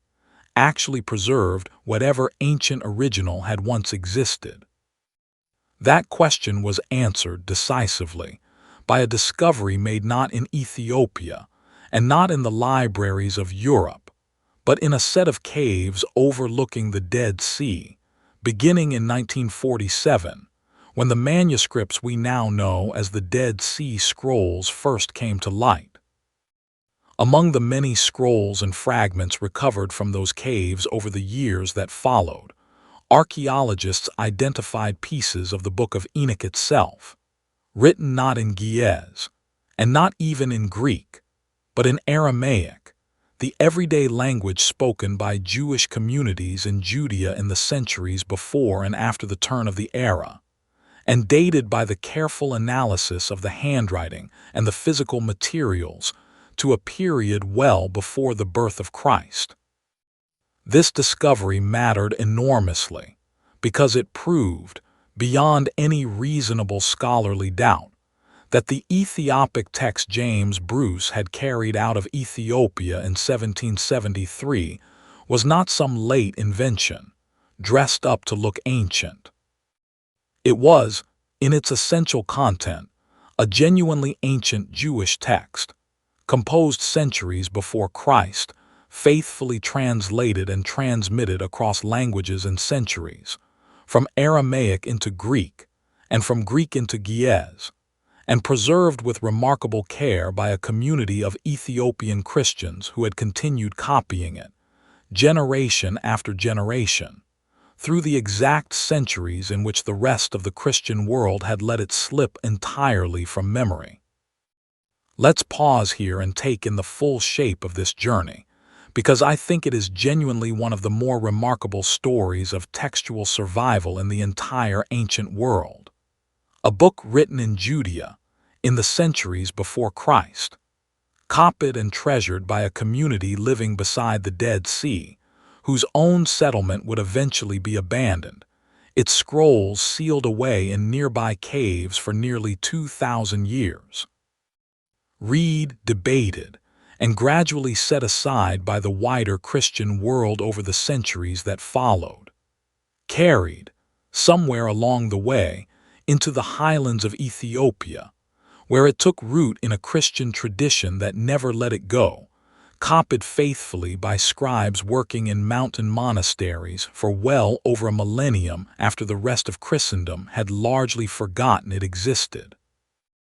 Rediscovered by a controversial Scottish adventurer in 1773, translated into English half a century later, refined by careful 19th and early 20th century scholarship, and finally, in 1947, confirmed as genuinely ancient by a discovery made almost entirely by accident, when a group of Bedouin shepherds searching for a lost goat near the Dead Sea instead stumbled upon one of the greatest manuscript discoveries in modern history. None of that is myth. Every step of that journey is documented, traceable, and, in most cases, still physically verifiable today. In libraries and archives you could visit yourself if you had the right permissions and enough patience. And it raises a question worth sitting with for a moment before we move toward the close of tonight's story. If this book was known, read, and valued for centuries by early Christians, quoted even in the New Testament itself, why did it end up excluded from the Bible that most of the Western world eventually settled on? Let's go there next. Quoted in Scripture, excluded from the Bible. I want you to imagine for a moment a small gathering of early Christians, meeting quietly, perhaps in someone's home, sometime in the latter half of the 1st century after Christ, in one of the many communities scattered across the eastern Mediterranean where the new faith was still taking shape. Among the letters being read aloud and passed from community to community in this period is a short one, near the very end of what would eventually become the New Testament, attributed to a man named Jude, traditionally understood to have been a brother of Jesus himself. And in that letter, addressing concerns about false teachers who had crept into the community, Jude does something that later generations of readers would find, on reflection, genuinely surprising. He quotes directly from the Book of Enoch, naming Enoch himself specifically, and citing his words as though quoting an authoritative prophetic voice. The passage Jude quotes describes Enoch prophesying about a coming day of judgment, when the Lord will come with 10,000s of his holy ones, to execute judgment on all, and to convict the ungodly of all their ungodly deeds. It is, almost word for word, a passage that appears in the closing chapters of the Book of Enoch itself, meaning that the letter of Jude, a book that made it into the final New Testament canon accepted by the overwhelming majority of Christians throughout history, contains a direct quotation from a book that did not make it into that same canon, treated, in the moment of quotation at least, with the same kind of authority a New Testament writer might extend to any of the recognized prophetic books of the Old Testament. This detail alone tells us something important about how at least some early Christians understood the Book of Enoch in the 1st century after Christ. It was not, to them, a fringe or disreputable text. It was familiar enough, respected enough, that a writer composing what he clearly intended as a serious, authoritative letter to a Christian community felt entirely comfortable quoting it by name, trusting that his audience would recognize the reference and accept its weight. And Jude was not alone. Several early Christian writers in the first few centuries after Christ continued to treat the Book of Enoch with real seriousness. A theologian named Tertullian, writing in North Africa around the turn of the 3rd century, defended the book's authenticity explicitly, arguing that even though it had not been formally preserved among the recognized Jewish scriptures, it deserved a place of honor among Christians because it had been quoted by an apostle, referring precisely to Jude's citation, and because Tertullian believed the text itself claimed to have survived the flood through Noah's careful preservation of his great-grandfather's writings. Other early Christian sources, including several church fathers writing in the 2nd and 3rd centuries, cite the story of the Watchers as a straightforward, accepted explanation for the origin of evil spirits, treating the account we walked through earlier tonight not as speculative myth, but as reliable background information about the true history of the world. But not everyone agreed, and the disagreement grew sharper as the centuries passed. Some early Christian voices grew increasingly uneasy with the book's core premise, the idea of angelic beings, spiritual creatures without physical bodies,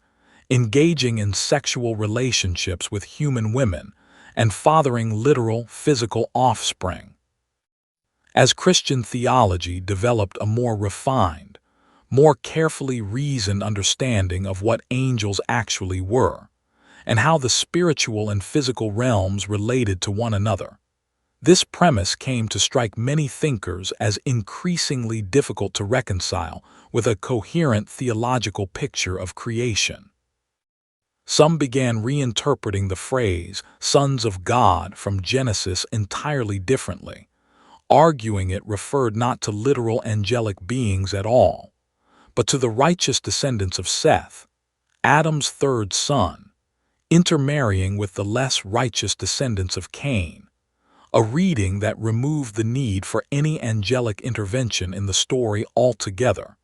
and which gradually became the dominant interpretation within much of the developing Christian tradition.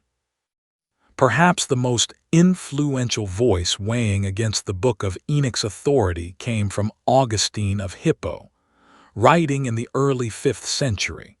whose theological judgments would go on to shape Western Christian thought for well over 1,000 years afterward.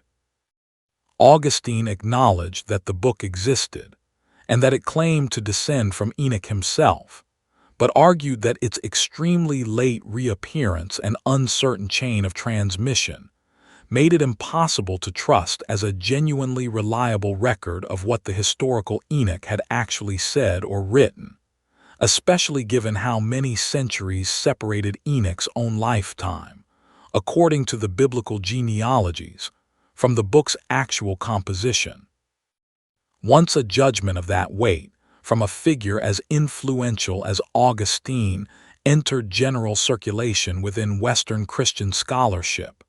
The book's fate within the mainstream tradition of the Western Church was largely sealed. It would continue to be remembered, referenced, and occasionally quoted secondhand for a while longer, but it would not be included when the official boundaries of the biblical canon were eventually settled. It is worth being honest and precise here about exactly what excluded from the canon actually means, because it is easy to imagine some single dramatic moment, some council of church leaders sitting around a table and formally voting the Book of Enoch out of the Bible, when the true picture is considerably messier and more gradual than that. The process by which the Old and New Testament canons took their now familiar shape unfolded slowly, over several centuries, through a combination of widespread community usage, the judgments of respected theologians like Augustine, and, eventually, more formal church councils that ratified what had, in practice, already become the broadly accepted consensus among most Christian communities. The Book of Enoch simply never achieved the kind of universal, sustained acceptance across the wider Christian world that would have been necessary for its inclusion, even though it clearly held real authority for particular communities and particular writers along the way, as the quotation in Jude and the approval of writers like Tertullian both demonstrate. And this is precisely why the Ethiopian tradition stands out as such a remarkable exception. In most of the Christian world, the gradual consensus moved away from the Book of Enoch. In Ethiopia, for reasons connected to the particular history of how Christianity took root there, that same gradual consensus moved in the opposite direction, and the book was folded permanently into the recognized Ethiopian biblical canon, where it remains today, read, taught, and treated as scripture by millions of Ethiopian Orthodox Christians, in exactly the same way most Western Christians treat the more familiar books of Genesis or Isaiah. I want you to sit with that contrast for a moment, because I think it is one of the most genuinely thought-provoking details in this entire story. The same book, containing the exact same account of angels descending on Mount Hermon, the exact same story of giants and forbidden knowledge, and a flood sent to cleanse a corrupted world, holds an entirely different status depending on which Christian tradition you happen to be standing inside. To the majority of Western Christianity, it is an interesting, ancient, but ultimately non-canonical curiosity, worth studying for the light it sheds on how first-century Jewish and Christian readers understood their own scriptures, but not itself scripture. To Ethiopian Orthodox Christianity, it is scripture, plain and simple, no more open to question than any other book bound within their Bible. Neither position, I should say clearly, is simply right or simply wrong in some obvious, easily settled way. Both represent centuries of careful, considered judgment by real religious communities, wrestling honestly with a genuinely difficult text.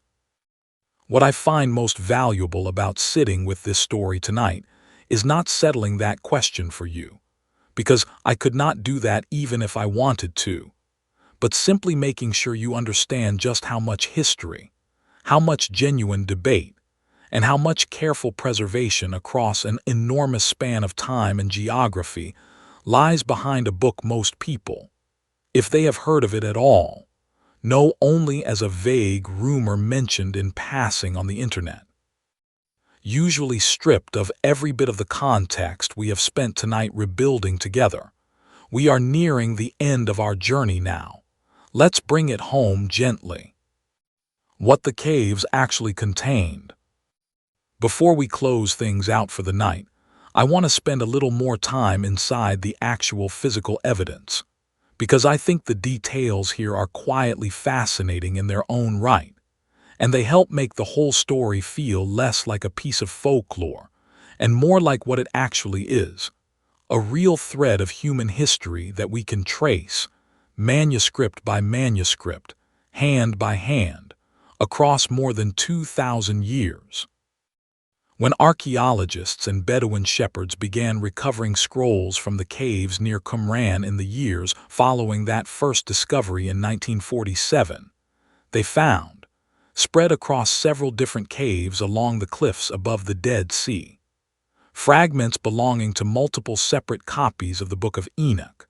all written in Aramaic, all recovered primarily from a cave designated Cave 4,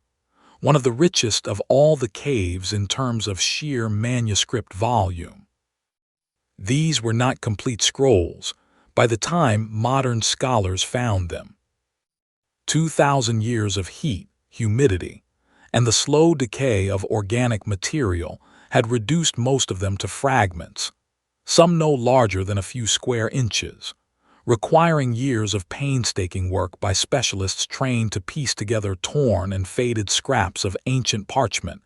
the way a conservator might reconstruct a shattered piece of pottery, matching torn edges, tracking the grain of the material, and comparing letter forms across hundreds of individual pieces. The scholar most responsible for piecing together and publishing this Aramaic material, a specialist named Joseph Millick, working through the 1950s, 60s, and beyond, was able to identify fragments corresponding to most of the major sections of the Book of Enoch. We walked through together earlier tonight portions of the Book of the Watchers, describing the descent on Mount Hermon and Enoch's subsequent visions, and substantial portions of the astronomical book, with its detailed calendar calculations. Interestingly, fragments corresponding to the section known as the Book of Parables, the one that introduces the mysterious figure called the Son of Man,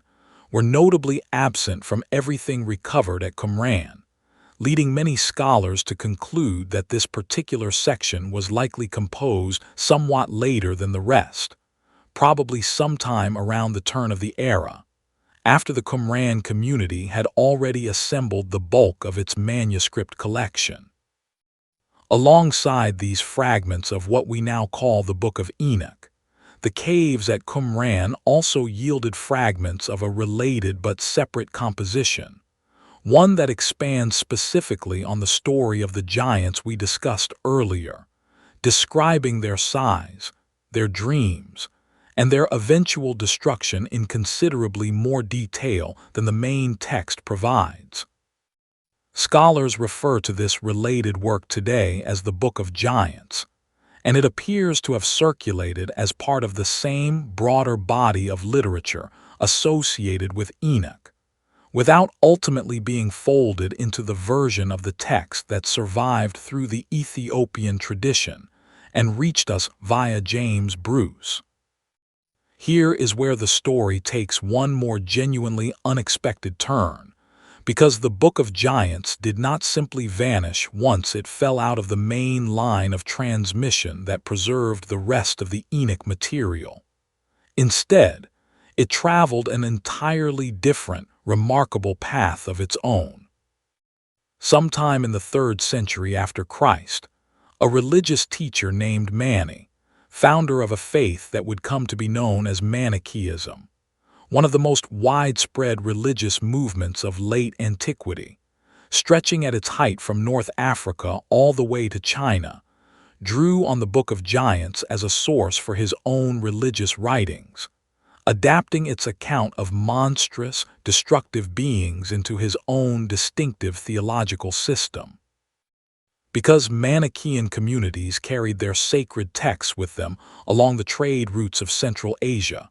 fragments of this Enoch-derived material, translated now into languages like Middle Persian, Sogdian, and Uyghur, eventually turned up more than 1,000 years later, and thousands of miles from Qumran, Among manuscripts recovered by early 20th century archaeologists digging in the ancient oasis towns along the Silk Road, in the region of Chinese Turkestan. I want you to sit with the sheer geography of that journey for a moment. A story first written down by Jewish scribes in Judea in the centuries before Christ,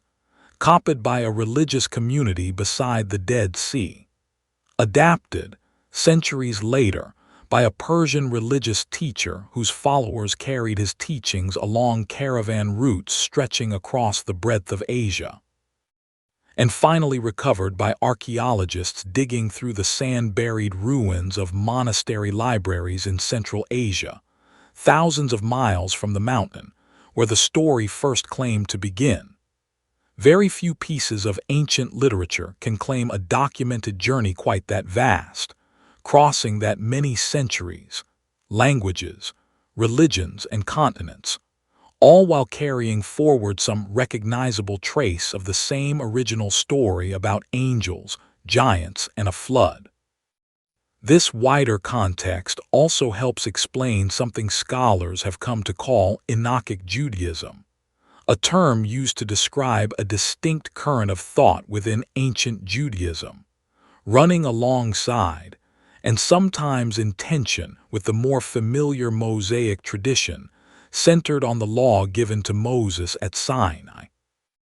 where the Mosaic tradition locates the origin of evil primarily in human disobedience, in Adam and Eve's choice in the garden, and in humanity's repeated failure to keep the law given afterward. The Enochic tradition locates a significant portion of that same origin in this earlier cosmic transgression committed by the Watchers, before Moses, before Sinai, before even Abraham. Some scholars believe communities like the one at Qumran drew heavily on this Enochic framework, specifically because it offered an explanation for evil and suffering in the world that did not place primary blame on human beings themselves, but on a corrupting influence introduced from outside, by beings who should have known better and chose otherwise. Whether or not you find that theological distinction personally significant, I think it is worth appreciating simply as evidence of just how much genuine, serious intellectual and spiritual energy ancient communities poured into wrestling with the very same questions we still wrestle with today. Why does evil exist in a world that is supposed to have been made good? Why do the innocent suffer alongside the guilty? Where does corrupting knowledge come from? And why does humanity seem to acquire dangerous capabilities faster than the wisdom needed to use them responsibly? These are not new questions, prompted only by the particular anxieties of our own modern age. They are questions a community of scribes, sitting in a stone scriptorium beside the Dead Sea more than 2,000 years ago, were already asking, carefully, seriously, and at considerable length, in the very text we have spent tonight exploring together. Let's slow down even further now, because I want to spend our final chapter thinking not about ancient scribes or lost manuscripts, but about why a story like this one still has the power to hold our attention at all, so many centuries after the world that first told it has entirely passed away. A story that refused to stay buried. I want you to imagine, for a moment, the many different forms this same handful of ideas has taken as it passed from one century, one culture, and one creative mind to another, long after the Book of Enoch itself had technically fallen out of official use in most of the Western world. Because even during the centuries when the complete text was inaccessible to European readers, fragments of its imagery, and the broader tradition of angelic rebellion it helped establish, continued circulating through Jewish mystical literature, through Christian theological writing, and eventually through some of the most celebrated works of English poetry ever composed. Within later Jewish tradition, the figure of Enoch himself continued to grow in stature long after the original Book of Enoch had ceased to be widely read. A separate, later text, composed probably sometime in the early centuries after Christ and known today as the Hebrew Book of Enoch, or Third Enoch, describes Enoch's transformation, following his ascent into heaven, into an angelic being of extraordinary rank, renamed Metatron, and elevated to a position second only to God, with authority over the other angels and access to the deepest secrets of creation. This later tradition draws directly on that same single strange verse from Genesis we began with tonight, the claim that Enoch did not die, but was simply taken, and pushes it even further, imagining an entire angelic afterlife and heavenly career for a man who, in the original biblical text, receives barely a passing mention. Meanwhile, within the developing tradition of Jewish mysticism, particularly the strand of thought scholars call Merkaba mysticism, focused on visionary ascents through the layers of heaven toward the divine throne, the imagery Enoch's story first established crystal palaces, wheels of fire, ranks of attending angels, a throne surrounded by overwhelming light, continued to echo through later visionary texts for centuries, shaping how Jewish mystics across the medieval period imagined the architecture of heaven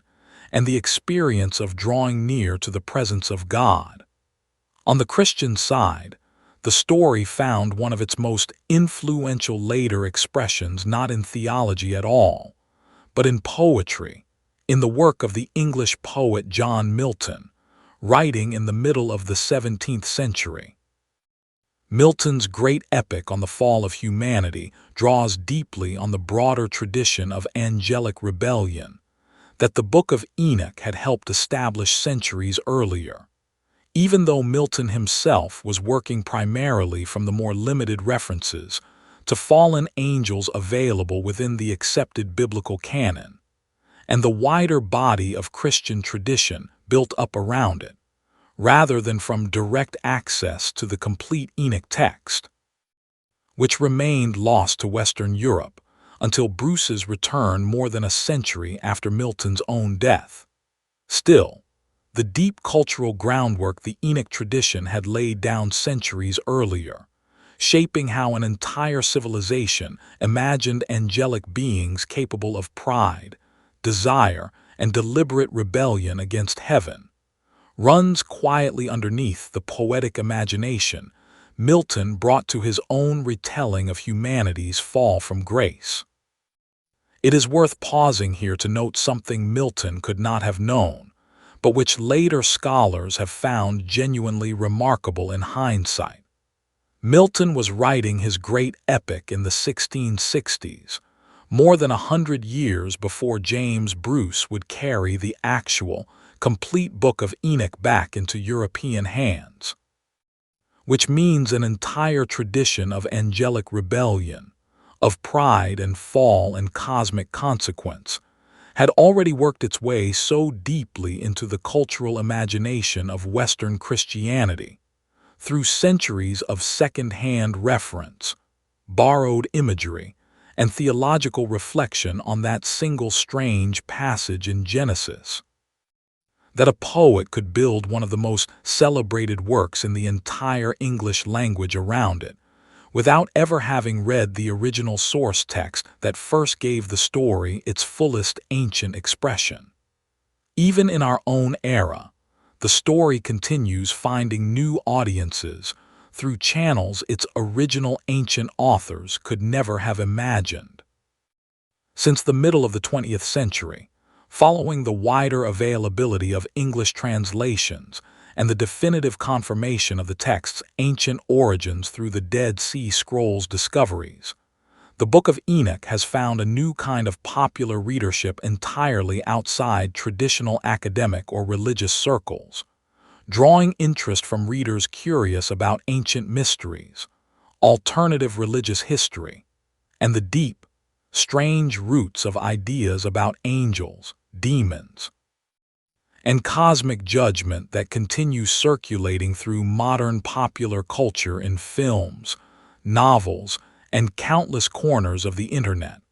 Often stripped of the careful historical and religious context we have spent tonight rebuilding, and presented instead as a kind of secret, suppressed knowledge deliberately hidden from ordinary people. I think it is worth being gentle, but honest about that particular modern framing before we close tonight's story, because it represents, in its own way, a fascinating final chapter in this book's long and complicated journey through history. The truth, as we have walked through it together tonight, is both less dramatic and considerably more interesting than any story of deliberate suppression or hidden conspiracy. The Book of Enoch was not hidden away by some shadowy authority determined to keep its contents from ordinary believers. It was read widely, quoted by an apostle, defended by respected theologians, gradually set aside through centuries of genuine, considered theological debate over which ancient texts most reliably preserved authentic scriptural authority, faithfully preserved the entire time by an entire branch of Christianity that never stopped treating it as scripture, and eventually recovered, translated, and confirmed as authentically ancient through the ordinary, patient work of explorers, translators, and archaeologists across nearly 2 centuries. That is not a story of suppression. It is a story of transmission, loss, preservation, and rediscovery, playing out across multiple continents and multiple religious traditions, each of them making their own honest, careful judgment about how to treat a genuinely difficult and unusual ancient text. Let's bring things toward a close now, gently, the way we always do here at the Quiet Past, by stepping back from the details of manuscripts and translations, and simply sitting for a while with the story itself, and with what it might still have to say to us, so many thousands of years after that first oath was sworn on a snow-capped mountain in the ancient Near East. Why these stories endure. I want you to imagine for a moment why a story like this one, written down more than 2,000 years ago, by people whose names we will never know, in a language most of us have never heard spoken, describing events that most modern readers do not take as literal history, continues to hold a listener's attention late at night, all these centuries later. I think part of the answer lies in how honestly the story captures something true about human experience, even if you set aside every question of whether the angels and giants themselves were ever real. Think about the shape of the story we walk through tonight. It begins with beings who possess enormous power and enormous knowledge, looking down at something they want, and deciding together, with full awareness of the consequences, to take it anyway. It continues with that decision, unleashing forces far larger and far harder to control than anyone involved had anticipated, technologies and knowledge that reshape the entire world faster than human wisdom can learn to manage them responsibly. It shows us a world struggling under the weight of consequences that ordinary people never asked for and never chose, crying out for some kind of justice or relief. And it ends with judgment, order eventually restored, but not without permanent cost, and not without questions still left open, and figures still awaiting a final reckoning that has not yet fully arrived even within the world of the story itself. I do not think it takes much imagination to see why a shape like that continues to resonate, no matter what century you happen to be listening from. Every generation has its own version of the anxiety this story is built around. The fear that knowledge and power are advancing faster than wisdom, that the people making the biggest decisions about how the world will look tomorrow are not always thinking carefully enough about the consequences, and that ordinary people are often left to bear the weight of choices made far above their own heads, by forces they had no part in choosing and very little power to resist. The ancient authors of the Book of Enoch reached for angels and giants to tell that story, because that was the imaginative language available to them, the way their culture understood the world and its hidden architecture. But the underlying anxiety, the underlying question, does not actually require angels or giants at all to feel true.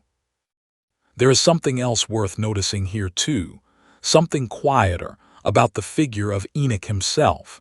and why ancient readers found him such a compelling character to build an entire visionary tradition around. Enoch is not a warrior. He is not a king. He does not fight the Watchers, or personally deliver the flood, or perform any of the dramatic, decisive actions we might expect from the hero of a story like this. He watches and he listens, and he writes things down, and he carries messages between worlds that are not always willing to hear what he brings them. When he pleads on behalf of the fallen Watchers, he fails. His only real power, throughout this entire sprawling story, is his willingness to pay close, careful attention to something larger and stranger than himself, and to record faithfully what he sees, even when what he sees is difficult, even when the message he is asked to carry brings him no joy to deliver. I find something quietly comforting in that portrait of a hero, if hero is even the right word for him, especially on a night like this one, when most of us listening are not looking for adventure or triumph, but simply for the company of a good, unhurried story before sleep finally takes us. Enoch's entire legacy, according to this ancient tradition, rests not on anything he conquered or built, but on his patience, his attentiveness, and his willingness to sit quietly with things too large and too strange to fully understand, and to write them down anyway faithfully, for whoever might need them someday. That is not a bad model for how to spend a long, quiet evening yourself, listening to old stories about old mountains, letting the details settle slowly into your mind the way sediment settles at the bottom of still water. There is also something worth sitting with in how this story treats knowledge itself, because I think it offers a genuinely useful way of thinking about our own relationship with the extraordinary pace of change most of us are living through today. The ancient authors of this text were not opposed to knowledge in any simple sense. Enoch himself, remember, is remembered as a scribe, a teacher, someone credited in the wider tradition with originating the very art of writing that allowed human wisdom to be preserved and passed down at all. The danger the story identifies is not knowledge itself, but knowledge arriving too quickly, handed down all at once, without the patient, generational wisdom needed to use it well. Weapons before any tradition of restraint had time to develop around them. Beauty and adornment before any culture had worked out how to hold vanity in balance with humility. Divination and secret knowledge of the future before anyone had learned the discipline needed to carry such knowledge responsibly. I do not think it requires much of a leap to hear an echo of our own moment in that ancient anxiety, living as we do through what feels like one of the fastest periods of technological change in the entire span of recorded history, watching new capabilities arrive faster, in some cases, than our collective wisdom seems able to keep pace with. The ancient authors of the Book of Enoch would not, I suspect, have been surprised by that feeling at all. It is, in a certain sense, the exact feeling their entire story was written to address, 2,000 years before any of the specific technologies we worry about today had even been imagined. Let's step back from all of that now, though, because tonight is not really the night for wrestling too hard with any of these larger questions. Tonight is for resting, for letting a good, long, strange, old story settle over you slowly, the way darkness settles over a mountain once the sun has finally gone down behind it. I want to take you back to that mountain one last time before we close, not to the ancient version of it, filled with oath-taking angels and the beginning of the world's long troubles, but to the mountain as it actually stands today, quiet, mostly forgotten by the modern world, still holding its snow late into spring exactly the way it always has. The mountain today. Imagine this for a moment, one last time tonight. Picture Mount Hermon as it stands right now, in our own era, rising along the modern border between Lebanon and Syria, its long ridge visible on a clear day from as far away as the hills around Jerusalem, more than 100 miles to the south. It is, geologically speaking, an ordinary mountain, formed of limestone laid down beneath an ancient sea long before any human being existed to name it anything at all, pushed up over millions of years by the same slow collision of tectonic plates that shaped so much of the landscape across this region. Snow still gathers on its upper slopes through the winter and lingers, in the higher, shaded folds of the mountainside, well into the warmer months, feeding the springs and streams that flow down into the valleys below, the very same waters, tradition holds, that eventually gather to form the headwaters of the Jordan River. Let's go inside that landscape slowly, the way we might walk it ourselves if we had the time and the means to travel there tonight. Lower on the slopes, where the elevation still allows for cultivation, farmers today grow apples and cherries in orchards that have replaced, generation by generation, the older, wilder terrain that would have covered these hillsides in the ancient world the Book of Enoch imagines. Small villages sit tucked into folds of the landscape, their rooftops catching the late afternoon light, wood smoke occasionally rising from a chimney in the cooler months, an image not entirely unlike the ancient villages we pictured earlier tonight, if you allow for the centuries of change layered in between. Higher up, above the tree line, the mountain grows starker, rockier, quieter, the kind of landscape where a person walking alone might understand, without needing to be told,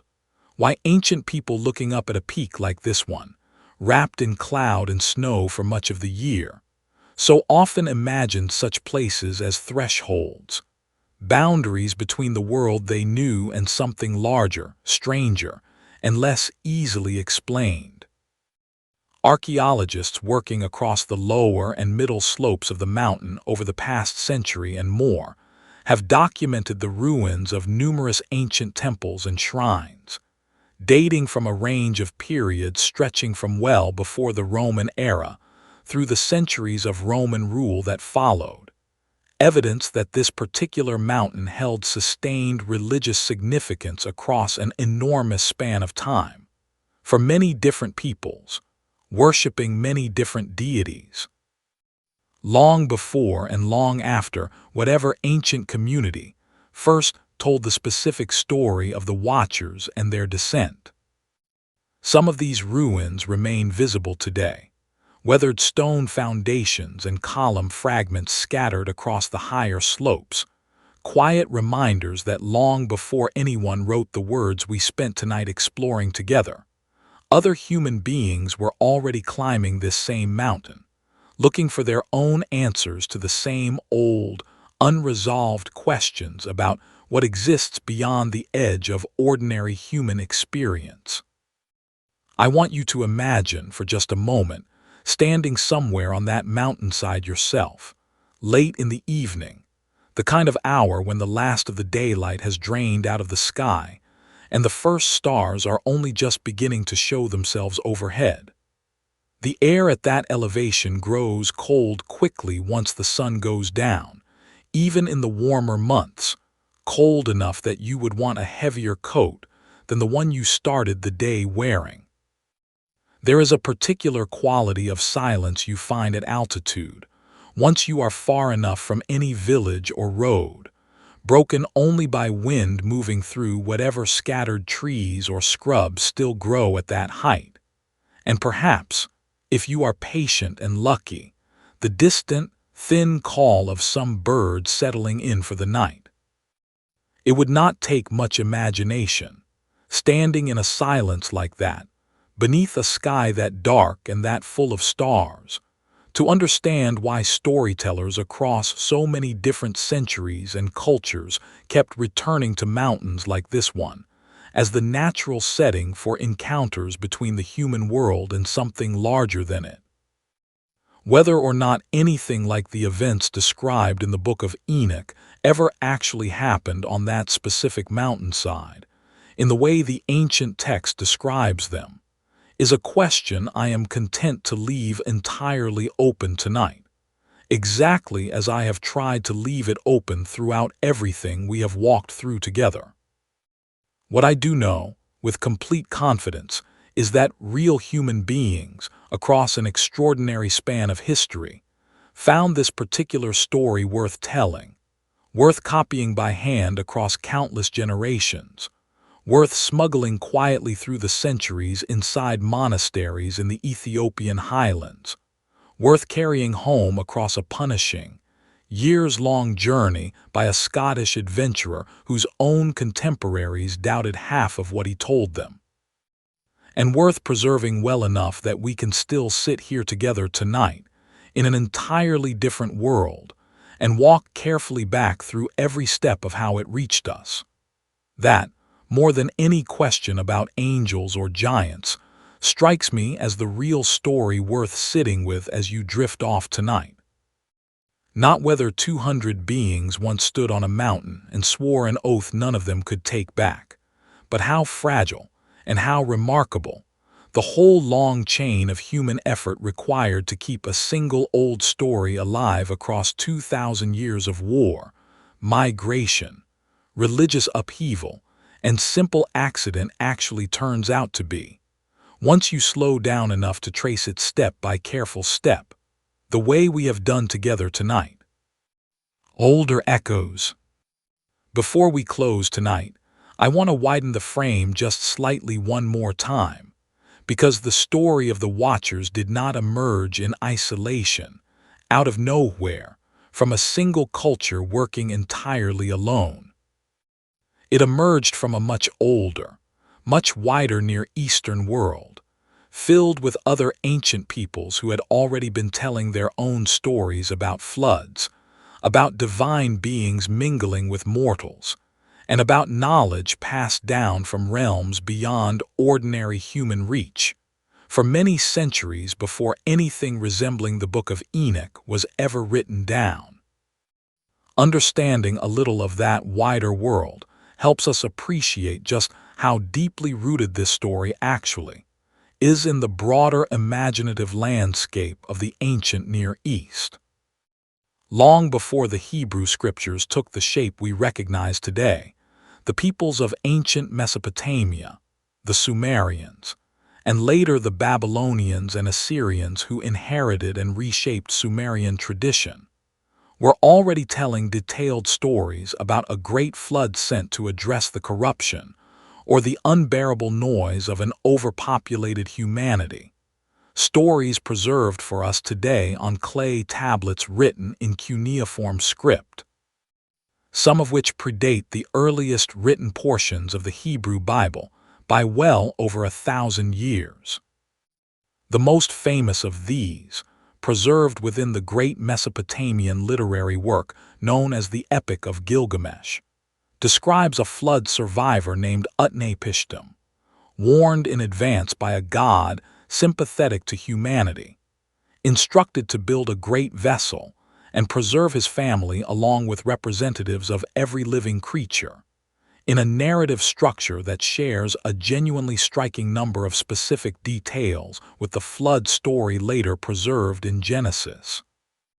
including the sending out of birds to search for dry land once the waters finally begin to recede. Alongside these flood traditions, Mesopotamian mythology also preserved stories about a class of semi-divine sages, often called the Apkallu, said to have descended from the realm of the gods in the ages before the flood,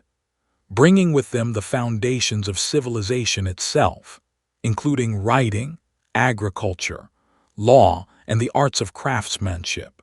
teaching these skills directly to early humanity in a period sometimes called, in the Mesopotamian tradition, the age before the flood.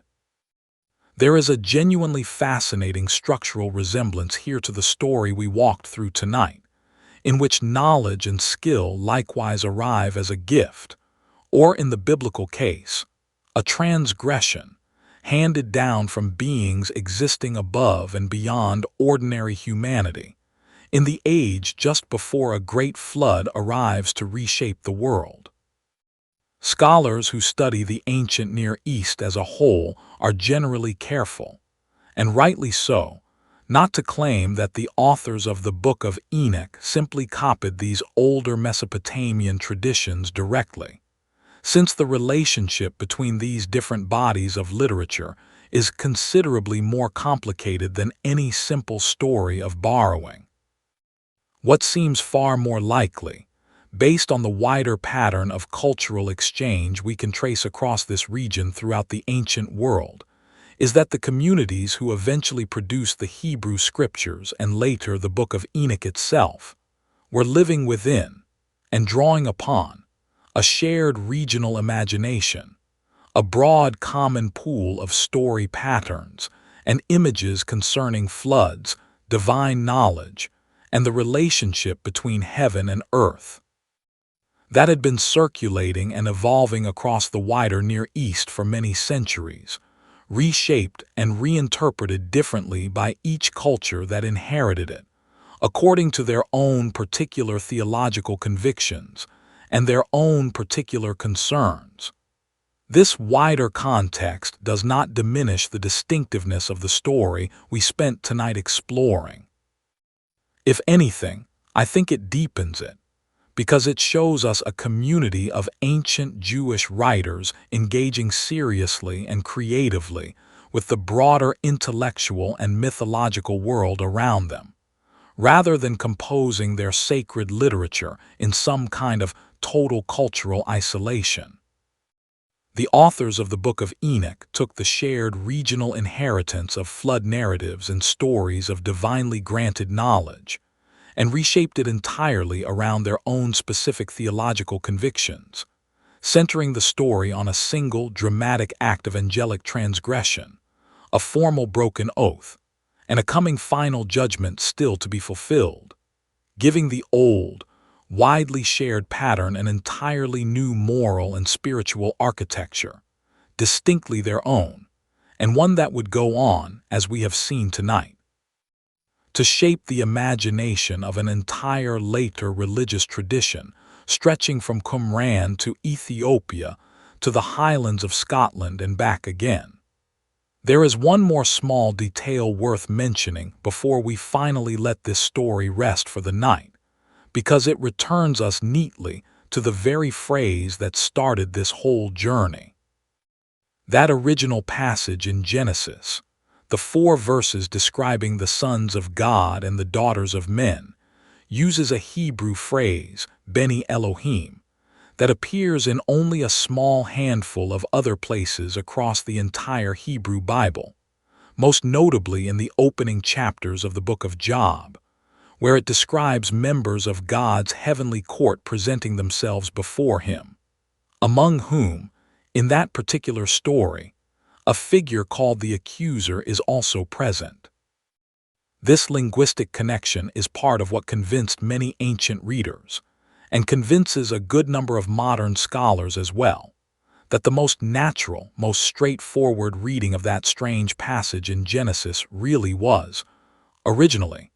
a reference to divine or angelic beings, exactly the reading the Book of Enoch develops so fully, rather than to any purely human distinction between the more and less righteous branches of Adam's family that later interpreters would eventually propose instead. I offer that detail not to settle any argument, because, as I said earlier tonight, genuinely thoughtful people have disagreed about how best to read this passage for a very long time, and I suspect they will continue disagreeing for a good while yet. I offer it simply as one more small, careful piece of evidence, one more thread in the very old, very tangled, and genuinely fascinating puzzle we have spent this entire evening carefully working through together, thread by thread, from a single broken sentence in Genesis, all the way out to a mountain in the Levant, a scriptorium beside the Dead Sea, a monastery library in the Ethiopian highlands, and a Scotsman's saddlebags on their long, difficult journey home. A night in the Scriptorium. I want to leave you with one more scene before we finally close things out tonight, because I think it is the scene that ties everything we have talked about into a single, quiet, human image, and it is a scene we can actually reconstruct with real confidence, based on what historians and manuscript specialists have learned about how books like this one were physically copied and preserved across the centuries. Let's go inside a monastery somewhere in the Ethiopian highlands, sometime in the medieval centuries, long after the Book of Enoch had already vanished from the memory of most of Western Christendom, but while it still lived on here, quietly, faithfully, exactly as it had for generations before. Picture a stone building perched on a plateau at high altitude, cool even in the middle of the day, cold enough after dark that a monk working late into the evening would need a heavy woolen shawl wrapped around his shoulders to keep working at all. The light in a room like this came from small clay lamps burning oil pressed from local seeds, their flames small and steady, throwing a narrow circle of usable light across a wooden writing table, or across the copyist's own knees if no table was available, leaving the rest of the room in a deep, settled darkness broken only by the occasional glow of embers in a nearby hearth. The manuscript itself would have been made from parchment animal skin, usually goat or sheep, carefully scraped, stretched, and dried until it formed a smooth, pale writing surface, a laborious process in its own right, undertaken by specialists whose entire craft was preparing material fit to carry sacred words. Ink was mixed by hand, often from soot gathered from oil lamps combined with a binding agent, producing a deep, matte black that would need to be remixed periodically throughout a long session of writing as it began to thicken or dry. The script itself, Gies, uses a distinctive syllabic writing system, its characters rounded and deliberate, each one formed with a reed pen cut to a particular angle, the whole page building up, line by careful line, hour by careful hour, the copyist's hand growing steadily more tired as the evening wore on. I want you to imagine the particular kind of patience this work demanded, because it is a form of patience increasingly rare and increasingly difficult to fully imagine in our own era of instant digital copying and effortless duplication. A single complete copy of a text like the Book of Enoch, running across dozens of chapters, could take a skilled copyist many weeks, sometimes months, of steady, careful labor to complete, working most days for however many hours the available daylight and lamp oil allowed, checking constantly against the older copy being used as a source, correcting mistakes by carefully scraping away the wrong ink, and rewriting the correct word in the narrow space available, all while maintaining the discipline needed to keep the lettering consistent and legible from the very first page to the very last. Meals during a period of copying like this would have been simple and regular, built around the staple foods of the Ethiopian highlands.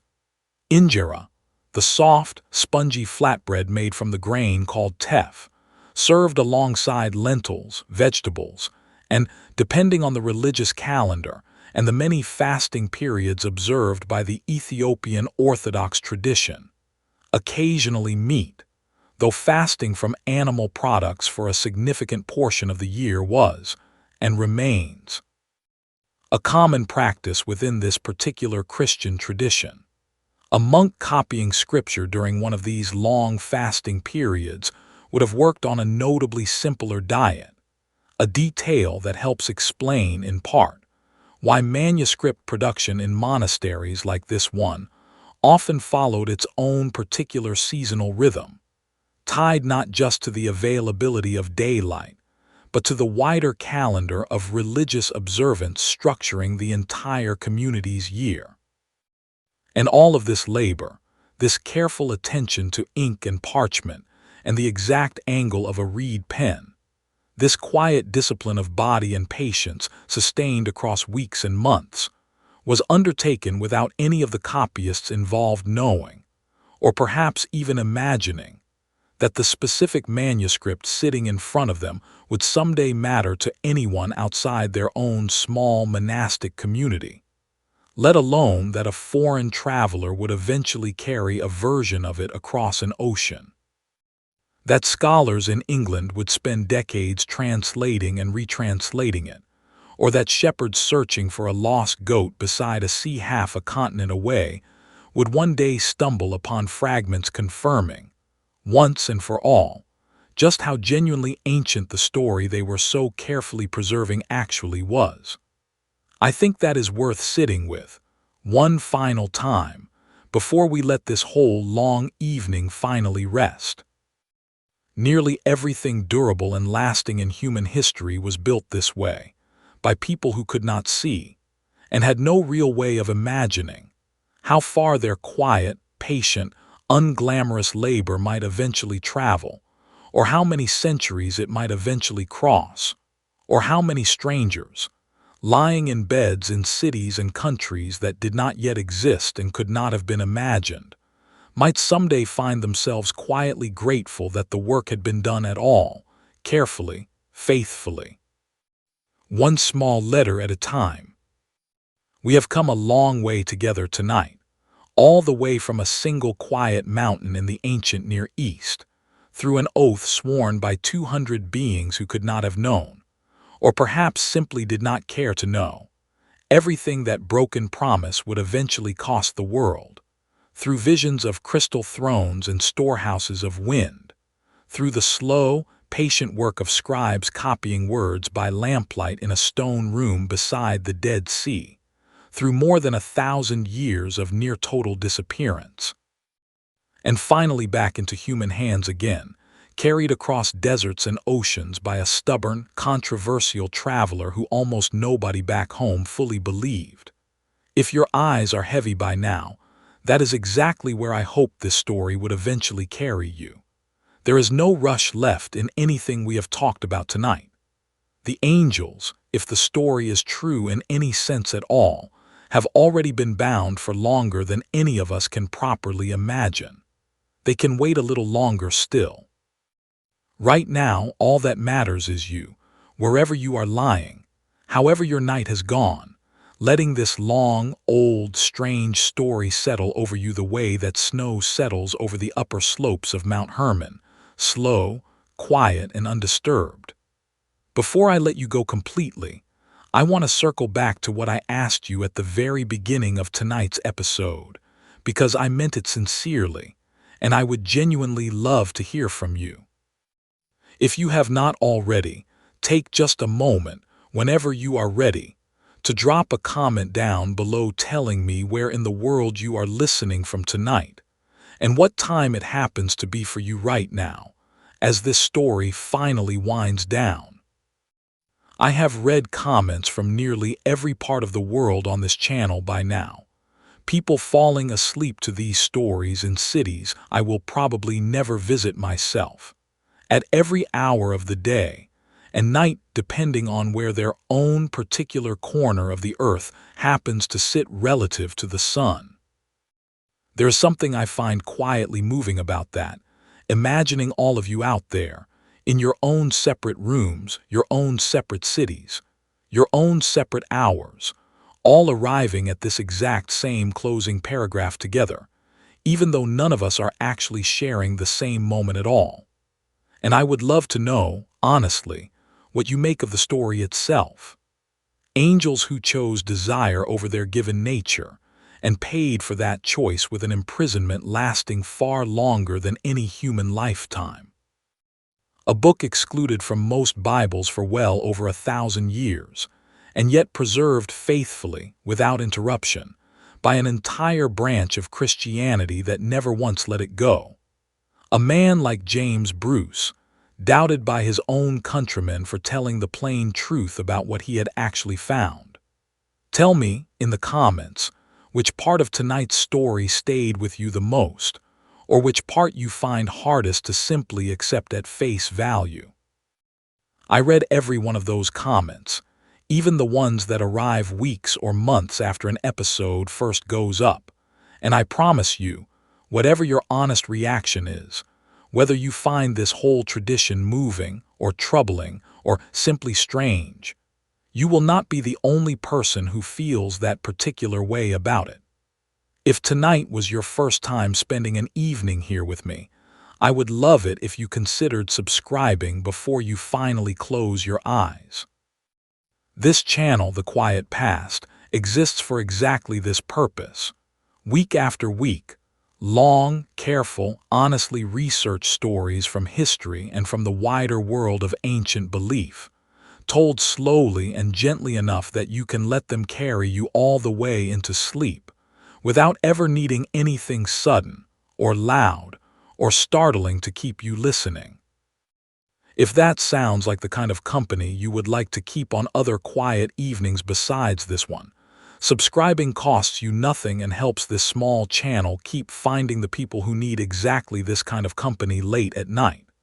And if you are already subscribed and have been sitting with me through other long evenings like this one, thank you, genuinely.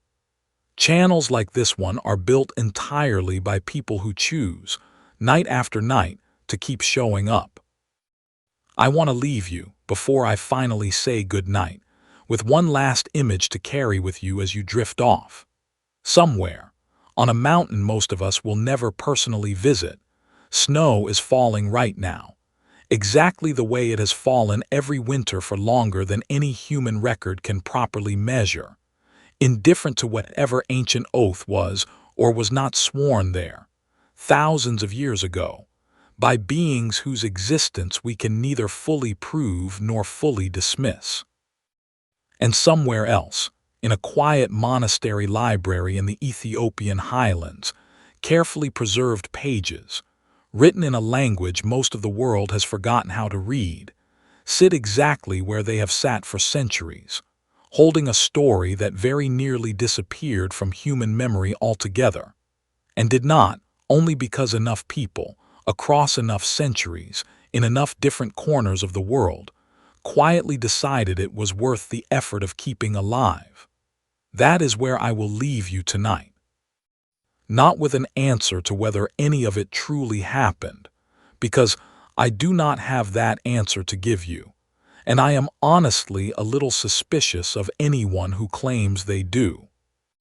Just with the story itself, safely carried across 2,000 years resting now, for tonight at least, safely in your hands, or rather in your ears, as you finally let go and drift off.